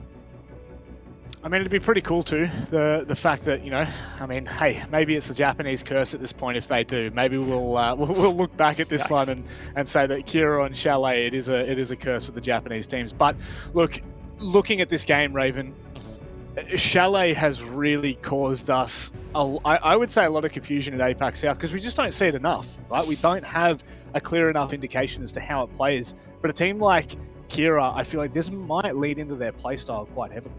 Yeah, I think it'll work out quite well.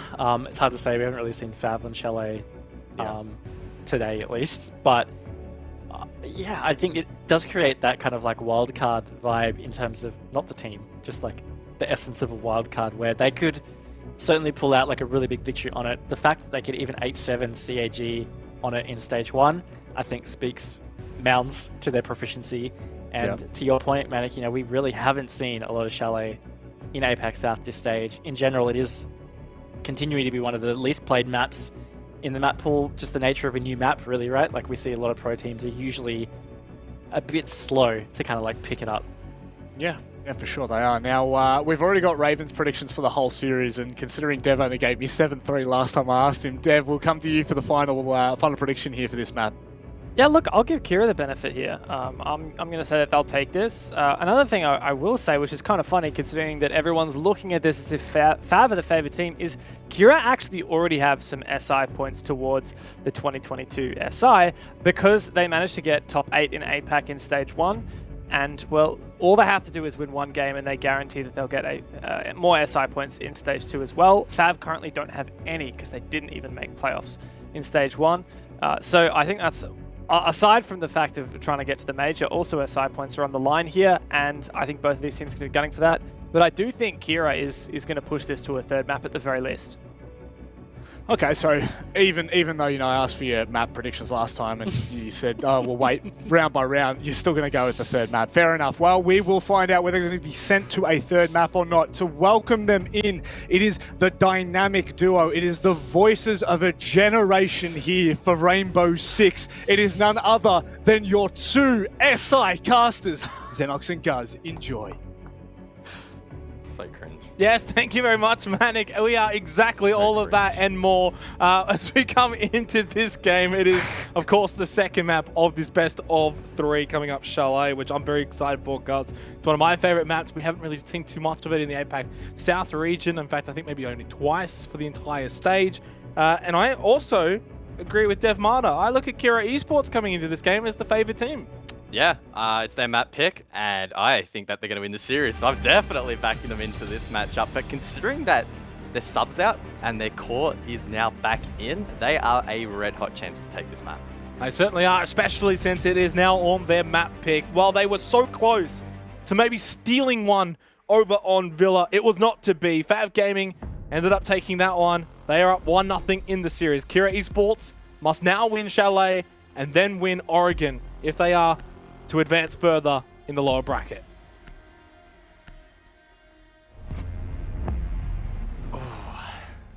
If the first map's anything to go by, I have no doubt that this one's going to be close once again. Now, unlike Villa, I'm expecting Chalet to probably be a little less structured, and we're probably going to see a bit more action away from site.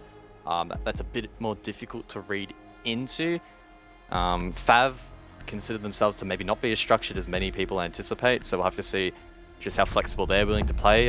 Kira as well, admitting that tactically they may not be the strongest, but they believe their strong suit, again, is it being able to read their opponents and being adaptable on the fly. So if those kinds of playstyles clash, particularly here on Chalet, no doubt it's going to be a little bit wild. Same bans though, in terms of what we saw over on Villa on map 1, Thatcher Flores off the board.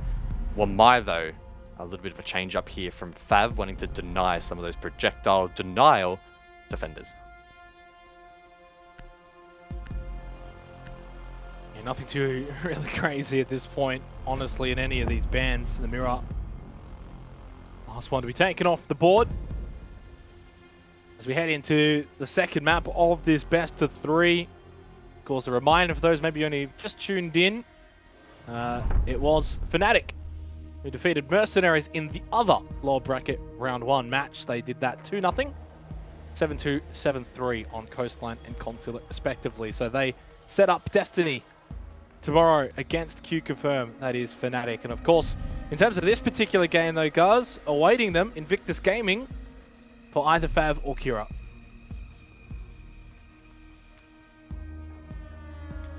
Bar Gaming will be the first site here selected by Kira. And based on their operator selections, this is probably going to play out pretty default. You have the Frost and the, I was going to say Smoke for the shield, but only the Legion now. So actually it may not play out exactly how I anticipated. That said, they still have the Jaeger if they want to fortify that top library position with a shield. And outside of that, the Aruni Gates can aid in, I guess, complementing or, in fact, replacing the need for that Wamai, as those magnets cannot be brought into the server. He was banned out by FAV. So far, setup suggesting an extension above here from Kira. Nothing too wild yet.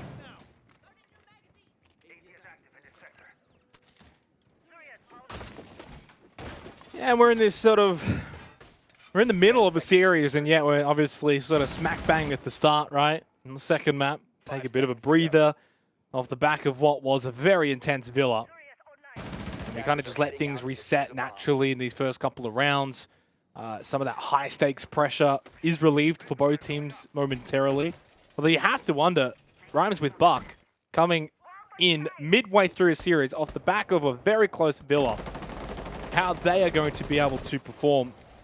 Certainly have got my eyes on them, and hopefully Rhymes with Buck, or just Rhymes maybe, has a really good game. Arthur though will get us kick-started here on Chalet with the opening pick onto Shin, which was something that happened a lot on Villa. Well, Typon surely should have been able to get that kill, but he allows Slayer to just sort of sneak away. But yeah, Kira, for a lot of the times on Villa, was the team getting those opening picks and being aggressive. And if they can bring that over to Chalet, they will be rewarded.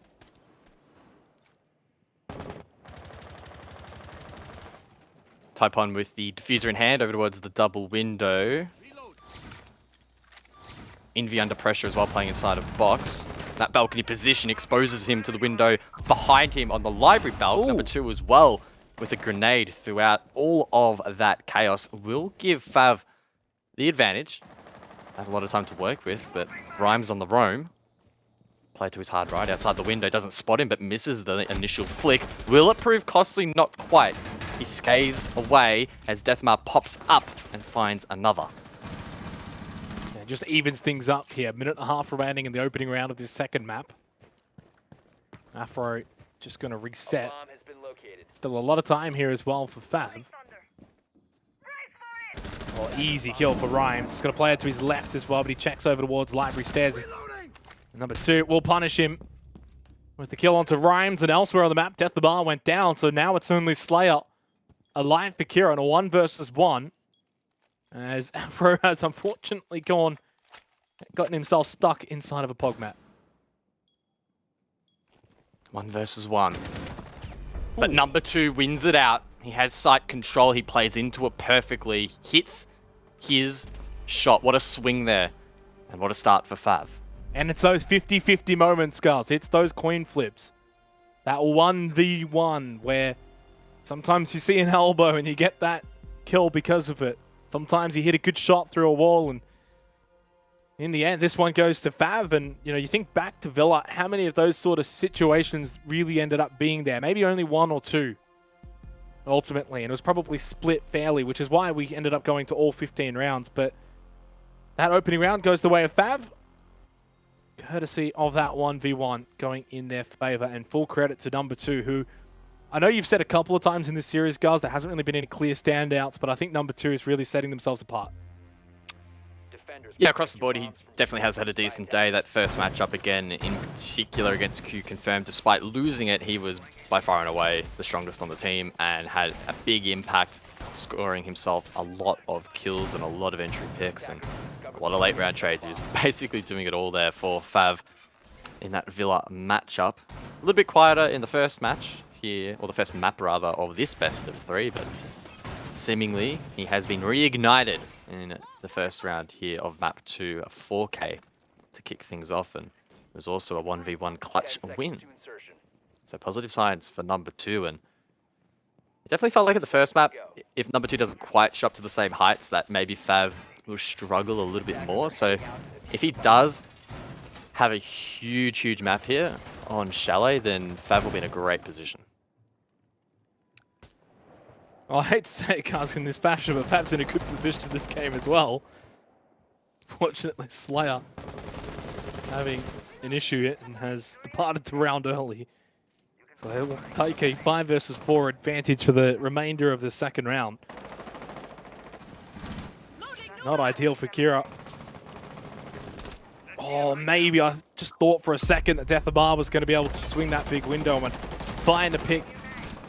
Could have maybe evened things up nice and early, but not to be. Very early E1D as well, deployed by Razor. But this is what Kira Esports need to do on Chalet. Kitchen dining defense, you're obviously going to extend above and then roam out, try and find a few picks. Typon working the mezzanine wall, not contested from Fireplace. He was a little bit wary of the flank, but unduly so.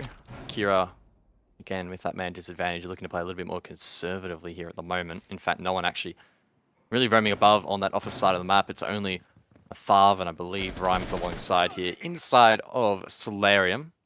As I say that though, Death actually inside of Snowmobile. Quite risky here. Leaves only 3 at max on site for Kira. Again, 2 of those were roaming. So ultimately, only 1 person actually playing the objective here for Kira. That is Envy on the first, trying to deny that entry from Fireplace and from that bar hallway. But maybe if Death the Mar can get something going here, he can turn the tide.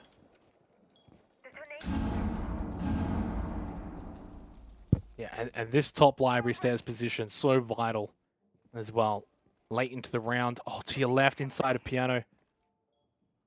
Number 2. Bomb located by attackers. I mean, the fact that they're already in, this is the problem. By not having that player staying around that top library stairs position and over towards the mezzanine and this sort of top end of the map, it has allowed FAV to just basically push in and get into these positions early. And now Death of Mars roaming, but he's trying to find the players, and he catches number 2 off guard. That's nice, but it's still a one-man disadvantage for Kira with 30 seconds left in the round.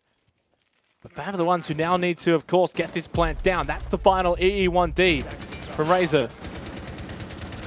Sharp from Envy deep.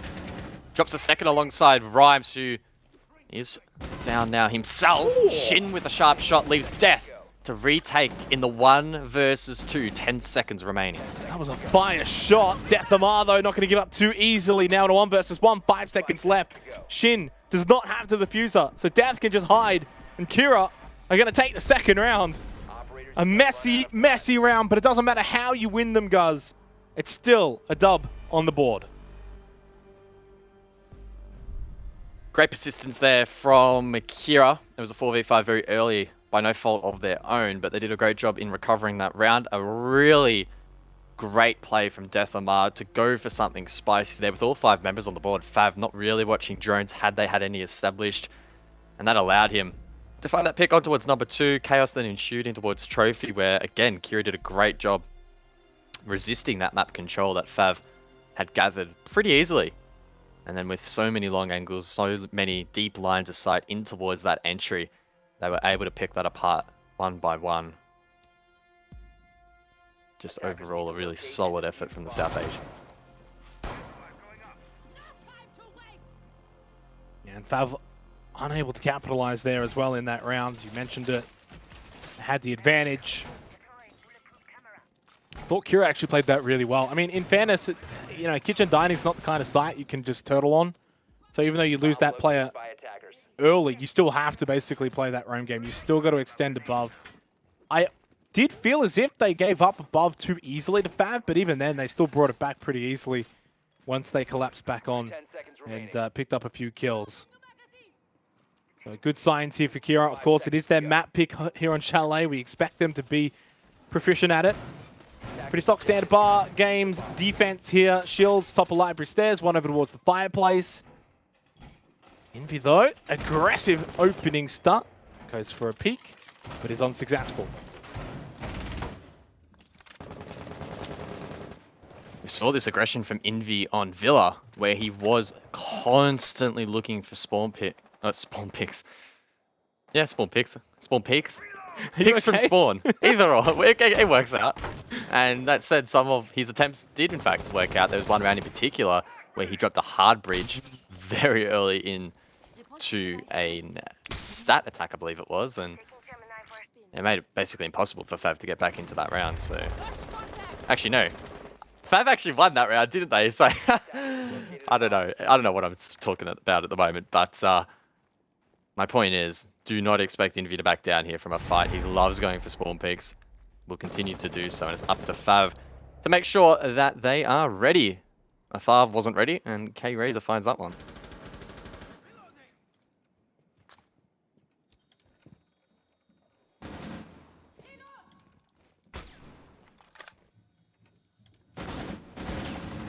Next step in the process, though, for Razor is dealing with Rhymes.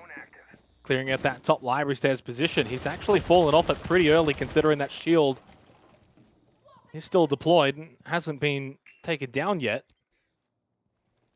Typically, you'll see players give up that top library stairs position with maybe a minute to go, and has done so a good 30, 40 seconds earlier than maybe you would expect. Envy, though, continuing to be aggressive and takes out number 2. Makes it a 4 versus 4, minute 10 left. Slayer inside of bar stock. We know that this position very difficult to flush out, so expect him to stay alive for most of this round and have the ability to watch the vault in, watch the hatch, watch the double window as well. Deathmar elsewhere, though, again off-site, finds a pick there onto Afro. He is just the roaming god at the moment, but here comes the drop. Trying to blind out Slayer. Now there's the drop, although I think it gets caught immediately. Well shot from Slayer, but he does get traded by Shin. Still, advantage for Kira. They lose Rhymes, though, over towards Library Stairs. That might just open up the door for FAV Gaming to walk straight onto site. Envy's low. He has to be careful, and he goes down immediately. Deathamar now in a 1 versus 1. This is where it's those 50-50 moments. That coin flip. 1v1. 20 seconds left in the round. K-Razor versus Deathamar. And Death has been playing really well so far, but he has the barbed wire to contest with here. K-Razor Oh, he's going to tries push to him. show initiative. Goes for the swing, but both players miss. my God. Eventually, K-Razor wins it out. Probably shouldn't have, let's be honest. Deathamar was in a great position to capitalize there on the first peak, but doesn't. And FAV take the round. Well, I mean, I don't know. I don't think he's expecting him to peak there. I think he's almost anticipating to push in onto site and start planting, and then he'll run up past the barbed wire and swing in and get the kill.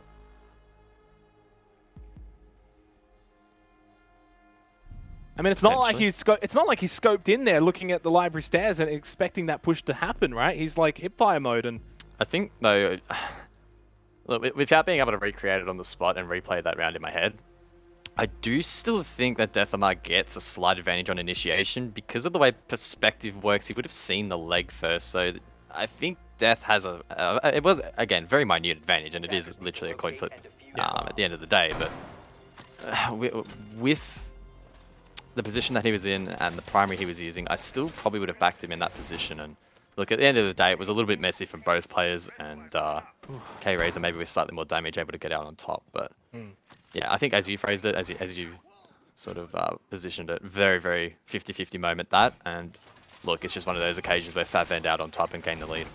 yeah, and that's two 50-50 moments now, really, already. Chalet's kind of like that, I guess, sometimes. Very open sort of map, and you're going to see a lot of trading early on in the rounds, and it can sort of leave teams in that 1v1 sort of scenario quite often. 2-1 start here for FAV. Remembering back to Villa, though, it was Kira who got off to the amazing start. They got the first 2 rounds. They held the lead all the way up until OT. So it was FAV that was constantly on the back foot.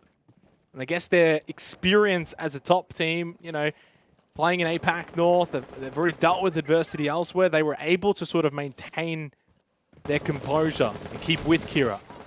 Would Kira Esports be able to do the same? If FAV get out to a good lead here, will they be able to get back into this? They may not even want that answer. Just keep it close the whole way through. An office defense on this occasion from Kira, and FAV are looking to take library and across. Not too unexpected. This is pretty on meta globally, and it seems to be followed for the most part by APAC. Sure, maybe in the early days there were some attempts to make Solar a bit of a push, but it seems like as of recent, library now favored by pretty much all teams. Slayer on the roam down below. I think he was potentially blocked out by an air jab, but could still pose a threat over towards the bottom of library stairs. And elsewhere, of course, the attack just looking to mount their positions. Afro looking to prevent this jump out from bathroom. It has been claymored, but the C4 to follow. Envy, that was very, very ambitious, and he pays the price. Yeah. I don't mind it, though, from Envy. As you were saying in the round prior, that's what you kind of expect from him, but it doesn't necessarily mean it's going to work out every single time. Maybe does have to cool the Jets a little bit. Oh, that's a perfect nade. Arthav had no idea. And this is so far turning out to be a flawless attacking round from FAV. The way they've played this, they've almost just allowed Kira to play their aggressive style and just really punish them for it. Attackers have located a bomb. Death hits the air jab, rhymes over towards Solarium, isolated from the objective, Wow. shut down on the rotation, and now Death, once again on the flank, looking for something big. It's going to have to be bigger than big. I don't know how big it's going to have to be, but absolutely nothing he can do. It's flawless for FAV. That was probably the most flawless round that we've seen this entire best of 3. It was completely one-sided. Obviously, Envy's going to try those cheeky vaults, those cheeky runouts, those spawn peaks, everything. Hasn't quite worked out well here on Chalet, though. Yeah, it was, to be honest, pretty unnecessary. Very aggressive. I feel like he had. So there's a lot of pieces to the puzzle there for that little play, right? He threw out the C4, and I'm assuming that was to try and counter the Claymore. He probably heard it be placed, but then he jumped out before detonating it. So I don't know exactly what happened there. And then he jumped out, and he would have died anyway. Sometimes vaults like that can go your way. They can be a little bit iffy if you're holding the angle. Sometimes you can get shut down pretty easily on a vault, but other times it's really not the case. And obviously there, I mean, either way, Envy was dead, whether he found the pick or not. Would have hit that Claymore, but ultimately, again, hindsight 2020, ill-advised. And then from there, I don't know exactly where all the other picks went down, but for whatever reason, Kira really, really struggling in that previous round. Now, it's not alarm bells and warning signs just yet. There are, for sure, occasions where we can see Chalet be incredibly difficult to defend. So maybe this just sets us up for an exciting second half where we can see Kira mount a comeback. Attacker's objective is to locate a bomb. You start to get maybe a little bit worried for Kira Esports. Already down 1-0 in the series. Had they been able to pinch Villa, you could almost excuse them for starting a little slow here on Chalet, but this is their map pick, guys. Defense, offense, I don't think any of that matters. Unfortunately, just the things they're trying to do, not quite working out. FAV have been able to pretty much squash any attempt of aggressiveness from Kira on the defense. But all it takes is a couple of rounds to just bring things back, wrestle back some momentum. But it is FAV Gaming who are, for all intents and purposes, leading the way here on Chalet. Envy at least gets the trade onto Typon, and Arthav now will establish a lead in the round for Kira, 3 versus 4. Again, Afro posting himself outside that window. And once again, number 2 down below, cooks a nade, and it is on point once again. Kira, they should have changed their positioning there. They knew last time that was exactly going to be what would happen.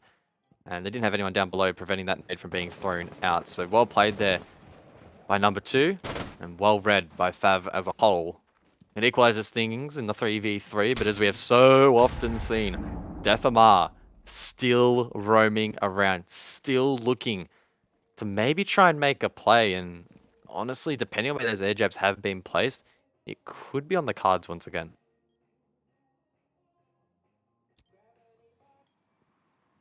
I was listening to that. It's the eye of the storm after a very aggressive start to this round. Just slows down momentarily, but I think there's going to be a push coming from the top of Library. Never mind. Death the Mart falls back. His spidey senses were tingling there for a second. Afro had a good position. Just under a minute remaining. Fav kind of turned their attention back over towards the site. Gas Babe's out from Rhymes. Of course, replaced Blank after the first map, coming back in. Hasn't really been able to get himself going, though. Arthav expecting the repel. With 35 seconds left in the round, that's going to be the final Gas Babe. Afro with a big pick. The swing from Rhymes, unsuccessful. 2 to Afro from that piano position, and number 2 is now on site, sticking this plant down. Death the Mart didn't end up really doing anything, just kind of got stuck in no man's land, guys, and comes in late from top of Library, and they know exactly where he is. So much good control obtained there before the plant from Fav. They were deep inside of Piano. They had a double window cross as well, and without a C4 down below, there was nothing Deathamar could do. He was isolated, he was alone, but now he's going to be feeling even more lonely in the 1 versus 3. He swings, but no one is there. Fav playing so passively. There's nothing they need to do with 15 seconds left. Deathamar sprays, but to no avail. He'll be eventually taken down here, one would imagine, or the time will run out. It will be the first of those options. The triple peak there from Fav to close out the post plant. Yeah, and the TT in chat, that's tactical timeout called by Kira Esports. They've seen enough. It's time for them to have a chat. They're down 4-1, 1 round to go in the half, and it is paramount that they win it, guys. They need to from the defense here on Chalet. Of course, there's always talk about attacker side of maps, defender side of maps. I think Chalet, statistically, usually plays out that way, that attackers generally can have a pretty good time. Doesn't always mean it will be that way, but generally. So a 4-2 half doesn't put Kira out of this at all. but a 5-1 would be a disaster half. They need to come out of this tactical timeout with a win.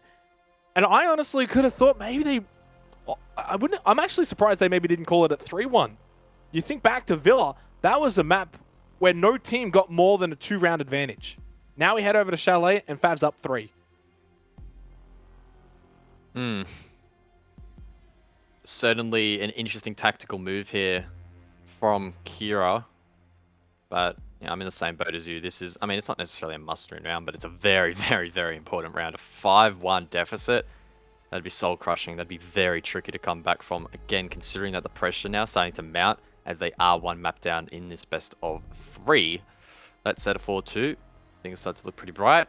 And then if this does turn out to be quite an attacker-sided affair, they'll be in this matchup, no doubt. And it'll probably come down to the wire once again, like map number 1 did. That's interesting. A 6 pick from number 2. He's dropping off Sledge on one of the most vertical maps in competitive Siege onto the Blackbeard. Let him know, Guz. Okay. I mean, do I even need to say how bad Blackbeard is at the moment? I feel like the people I at saw home... Knights play him the other day. The people at home know that Blackbeard's not that great these days. I don't need to say it, but maybe they have something lined up here where Blackbeard is going to be really important. I'm not too sure. Do you remember the last time you talked down about a Blackbeard pick? Yes. Dino ended up getting 2 kills with it. Shield was immense. Yeah. Yep. Ah, God. If he gets more than 1 kill this round, I'm walking away. I'm done. I mean, it is number 2. Right, if anyone's maybe allowed to have a bit of fun on the Blackbeard, we'll give it to him. I think he can rack up some kills. Well, this is the final round of the opening half here for the second map of this best of 3. If anyone's just tuned in over the last few rounds, welcome. Of course, this is the second map of a best of 3 here in the lower bracket of the APAC playoffs. In fact, the loser of this best of 3 will be out of the playoffs. The winner will move on to take on Invictus Gaming. And of course, the map earlier on Villa, when all 15 rounds was an 8-7 victory to FAV. This game here on Chalet, it's the map pick of Kira, although it doesn't feel like it right now. Deathlamar on the roam, looking to try and maybe get something up the hatch, but FAV, they jump through the single window and completely bypass that obstacle. So well played by FAV. Now, number 2 heading the entry on Blackbeard. Won't really find much, though. There is an extension up above here from Kira. Sawyer gates being used to try and deny some of those projectiles. They've also reinforced the wall, Oh my god. That's big from Shin. Not only is it the opening pick, but it is that sole roamer taken down, or at least the only roamer on this side of the map. The roamer with the most kills as well for Kira inside of this opening half. Not the start that Kira needed, and it's been a stark contrast to Villa, where Kira was the aggressors. Kira were getting the opening picks, whether it was defense, whether it was attack, it didn't matter. Here on Chalet, FAV have just been flawless. Kira need a reprieve, and they need it now. Claymore's out because they're expecting Kira to jump out of probably every window. Where's Envy? Ready and waiting. No, he's playing sight, so he's one of the more sensible defenders at the moment here for Kira. That said, roaming up above definitely isn't too ridiculous, trying to maintain that control. Elsewhere, though, mini battle over towards the main wall, connecting fireplace to the B bomb site, that being dining. Opened for free, no wall denial to speak of from Kira. Envy prone in the dining hallway. Could be on for 1, but gets droned out, and now he's in a pinch. Does have that. Oh, I don't even know if he can get. Slayer goes down immediately. There's the Blackbeard on the board. He needs one more, and Guz is out of here. Envy, though, still just stuck on site, expecting to push through. Does get a lot of damage onto Typon. Doesn't die, though. Shin gets the headshot. Arthar will take out Typon, and now it's just a trading war. And Rhymes is the last one alive. Rhymes with Buck needs some luck in this moment. He might just get some. Couldn't quite hit the second. What an opening half to this second map. 5-1 in favor of FAV. They're looking quite fabulous.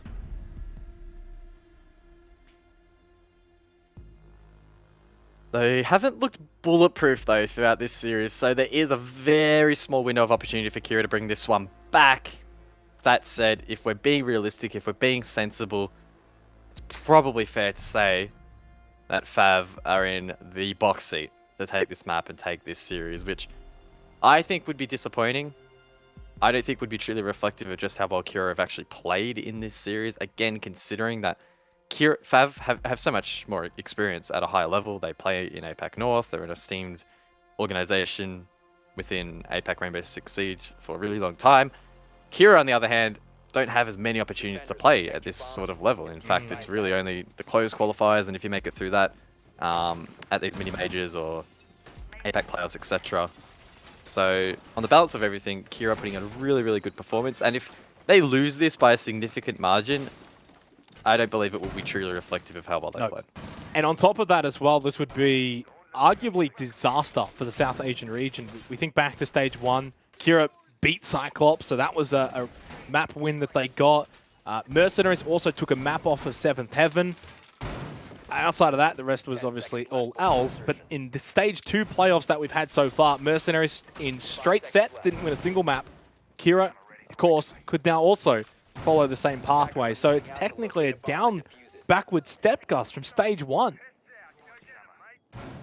But I don't, and this is where I go back to agree with you that it doesn't feel like that is deserved. Off the back of that Villa game, Kira deserved at least one map. But sometimes it's just the way the cookie crumbles. You don't always get what you deserve.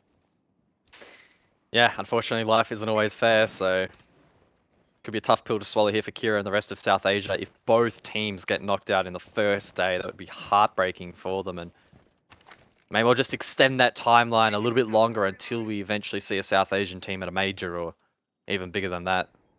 The big dance, the 6th Invitational. Who knows when that may happen? Could be a while down the line, but just like a lot of emerging regions in the past, it often does take time for teams to get up to the pace required. We've seen that from a lot of the teams that are even playing in these playoffs, right? APAC was introduced a little bit later than a lot of the other major regions, but it's a good start for Kira here. A really good start. That's Shin off the board.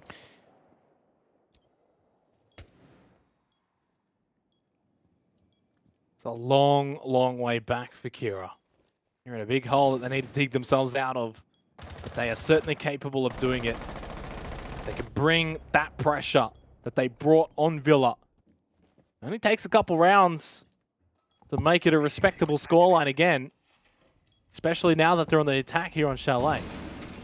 And boy, are they an attacking team when they are on song and they've got a bit of momentum behind them. If they win these 2 rounds in a row, go and say make it 5-3, I would expect an immediate attack timeout from FAV to make sure that it doesn't get out of hand. Number 2, though, with a nice headshot kill onto Slayer. Let's see if they can actually finish off this round first, though, because number 2 is having a huge game at the moment here on Chalet. 10-3-1. And after a bit more of an even performance on Villa from FAV, number 2 has just taken it upon himself to really wrap up this series. Number 2 in Taipun looking to rotate back towards site. Keep in mind that it is an office defense, not down below inside of kitchen. They weren't cut off on that rotation. Envy applying a little bit of pressure, but will fall back. It's a Solarium take here for Kira, and Rhymes going for the plant. Rhymes is going to get that plant down successfully. Puts 44 seconds on the clock. 3 versus 3. I think you're well positioned here, although Afro, big kill onto Deathamar. Oh, where's Envy? Where's Envy go? Rhymes with Buck. No! The repel. Envy on the repel, but is he going to get there too late? He's going so slowly, so patiently, and so quietly. Oh! No way! Number 2! He is number 1 right now! And FAV Gaming go up 6-1! What a huge play from number 2. Plays it perfectly. He knew that the kit needed to be watched. So instead, he went below and found the pick himself. 6-1 the scoreline. FAV with a 5-round buffer to close out Chalet and win this series. This has just been a nightmare for Kira Esports. This is what you wake up in a sweat at 3 in the morning. And you think, was that real? Did we just get 7-1'd? It could very well happen here to close out their APAC playoff campaign. FAV Gaming just looking quite deadly at the moment and, well, basically being led by number 2, who has just been a standout performer here on Chalet. Of course, was amazing on Villa as well, and a large reason as to why they were able to win that particular map, guys. But, I mean, the clear standout in this one. Yeah, number 2's had such an amazing performance here.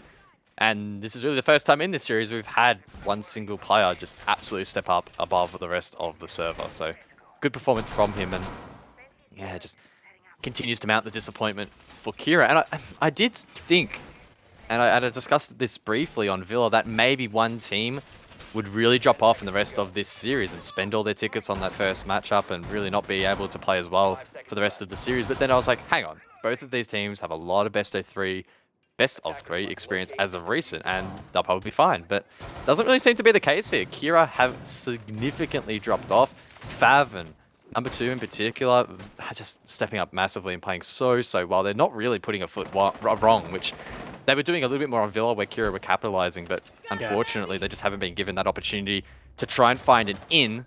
As I say, that Type-1 does give them something, so let's see what they can work of. I mean, overall Type-1 hasn't had a massive map anyway. Go Slayer. Straight into Solarium. Immediately take out that default, but no one from FAV is going to be contesting him.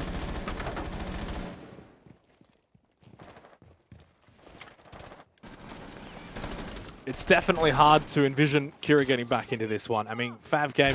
Oh! Yeah, I mean, that is perfectly thrown out from Afro. 4 versus 4. It's not just match point, it is lifeline point for Kira. Unfortunately, they're almost out of their lives. The weight of South Asia on the shoulders of Kira. They are the only team left from that sub-region looking to make a statement and looking to be the representatives for their region for the first time at an international event. But they have such a tall mountain to climb. They need to win 2 more maps, 5 more rounds in a row here on Chalet. It would be an absolute miracle if they pulled it off. They don't find themselves in the worst of positions at the moment, however. It is a 4 versus 4, but so many key positions still to be cleared, and number 2 continues to pop off. 12, 3, and 1. Number 2, who is just running around, causing absolute chaos. Advantage for FAV again with under a minute remaining in the round. Teresa all the way from the bottom of Fireplace stairs. He's going to get 2. No, but hey, makes it really easy for number 2 to finish them off in style. That is the series, and that is the end of the South Asian teams. Both Kira Esports and Mercenaries have now been eliminated from the APAC playoffs. An expected result there from FAV in the end, but maybe in the not the most expected of manners, some may say. A very close first map, but a demolition effort there on map number 2. The rightful winners in this series, and FAV look to continue that lower bracket effort. They book themselves a date, which is tomorrow, against Invictus Gaming. That is sure to be an exciting one to watch. What a day of Siege here for APAC playoffs, day number 1, guys. I mean, that Villa game that we had earlier, probably a little bit more indicative as to how we expected this match to sort of play out. The Chalet 7-1, which was Kira's map pick. We kind of set them up. Dev Marto even said, oh, I back in Kira Esports here. I backed them in as well. And everything that could go wrong, guys, went wrong. Yeah, well, even before all the news about the substitutes, the maps, everything, at the start of the day, I sat down and I was like, yeah, honestly, Kira, they're a good shout here. They'll probably try and make a lower bracket run, and I genuinely think that they have what it takes against FAV. FAV were not particularly strong in APAC North. They struggled against all the teams above them. They literally only got points against those that finished below them. That's where they scraped themselves this playoffs position. But even with the odds against them, they perform really well against Kira. They defeat them on their opposition's map pick, also with a full strength South Asian squad against them. So a really solid performance from FAV. Difficult to get a read on whether or not that's going to be enough for them to make a deep run in the lower bracket, but it sets themselves up nicely, gives them some confidence, and I'm sure they'll be pleased with that result. Well, that is going to be us done for the day. Fortunately, though, we are going to get to throw it back over to our three handsome gentlemen to break down not only this game, but the day one as well for playoffs. That you will. Unfortunately, I mean, I wouldn't really say handsome, but certainly three men that are standing in close vicinity to each other. Not in person, of course. It's still locked down for us here in Melbourne. Sad boy times. Actually, for Raven and Sydney, that's sad. Anyway, talking about this, though, I'll tell you one thing. Fav had that map on lockdown, Dev. There is absolutely no way that Kira will even given an inch there. Yeah, well, 7-1 scoreline kind of tells you the whole story. It was a pretty dominant attack side from Fav, and then a pretty dominant defense. I do feel like maybe we would have seen a bit more strength from Kira on their attacks if they weren't a little bit defeated. I do feel like it got to that point where we've seen a lot of good from Kira today, and unfortunately, I think the snowball effect started to come in here on Chalet. I think that if this was just a map that they played in isolation with nothing else, Kira would have done a lot better. But yeah, in the context of pushing so hard on Villa and not getting that win, and just really struggling on their attack half, yeah, Fav, this was just absolutely their map all day. Raven? Yeah, look, just echoing what Dev said, I think there was definitely maybe a little bit of fatigue there from what happened on Villa coming into Chalet. Definitely seemed like a different Kira. They looked a bit flatter, just couldn't get anything going. Fav looked on point. Number 2, gotta say, looked on point all day. Man just had an absolute field day. And I think just quickly adding it up, 51 kills across 3 maps is absolutely crazy effort from him. Yeah. 20, 16, and 15. What is that? Yep. That is absolutely outrageous. My goodness. That is a field day if I've ever seen one, Raven. It's a good way of putting it. An absolute clinic was put on by Fav in that final game. Now let's have a look at the bracket, the updated bracket, of course, as we have completed all of our matches for today. We have our best of 3 set in stone for the final play day. That will be on Wednesday, kind of more or less 48 hours from now. But of course, tomorrow's matches, Dev, we have 2 best of 3s to kickstart us. It's APAC South versus APAC North in both. Yeah, I'm really excited. A lot of juice there. But holy crap, we have a lot of games that we played today. 6 BO1s and 2 BO3s. My God, this has been a hectic day of Siege. Yes, tomorrow I'm really excited. We do have a lot of South APAC and North APAC clashes, which I'm really excited for. Looks like every one of these games will be. And I'm really looking forward to it just being APAC South all day long. Raven? Yeah, no, look, I'm really excited about some of these games tomorrow, especially after the form we've seen from Fav today. I think that they could actually put a bit of a fight up against Invictus Gaming. I think that could be exciting. And likewise with Q-Confirm Fnatic, particularly, if the solid Q-Confirm shows up, it would be a pretty tough BO3 for Fnatic. Yep. To this point too, I'm really not sure how people will handle the awkwardness of having only one APAC North team after tomorrow. Oh, damn! Oh, you know what? I'm not even mad. I'm going to double in on that. Surely that's Q Confirm and Invictus all day long, Dev. I mean, APAC North stands no chance when the South boys are in. Well, unfortunately, we've already had South Asia completely eliminated, and yes, look, it is going to be a fun time for North and South. Yes, we're going to have this rivalry in all of our games from now on. I know that Dizzle from Fnatic was saying that as revenge for Stage 1 being won by APAC South, he was hoping that it would be 2 APAC North teams through the playoffs to go to the Major. I don't think that's going to happen. I'm ready to be proved wrong, but I don't think it's going to happen. I will say, though, just harking back for South Asia for one last moment, is unfortunately, with those 2 teams finishing last, South Asia doesn't get any SI points for Stage 2, unfortunately. And that means that Kira is the only team at the moment through South Asia to actually have any SI points for the whole year, the whole season so far. And it is only from their 7th, 8th place finish in Stage 1, which is a bit of a shame. Do we say it's a bit of a yikes? I feel like we can say that's a yikes for Kira and the Kira South will get Asians. better. I'm Yeah. confident that Kira will get better. Like, I saw Hasib tweeting, so Mercenaries just like a bit off their game today, so you can kind of forgive them for that. But he himself said lack of experience is no longer an excuse. I'm confident that we've seen enough from Kira that like you're not going to be underestimated in future playoffs. Raven, would you agree with that? I would. I honestly like the signs that we've seen from Kira today. Yeah, sure, they didn't really get any big wins out, but I think the signs that we've seen in terms of improvements is really decent. Like, they really can start to compete with a lot of these APAC teams. Yeah. It's just really getting closer and closer to the point where they will start taking maps in series, and it will start to be a really interesting scenario once that happens. But yeah, it just inches closer and closer. I guess those best of threes are still looming large for South Asia, but guess what? They're looming large for us too, because tomorrow we have, again, another action-packed day of Siege. You will not want to miss it, but unfortunately for now, that is us done for today. We'll see you tomorrow. Take care. We'll see you soon. And see you tomorrow.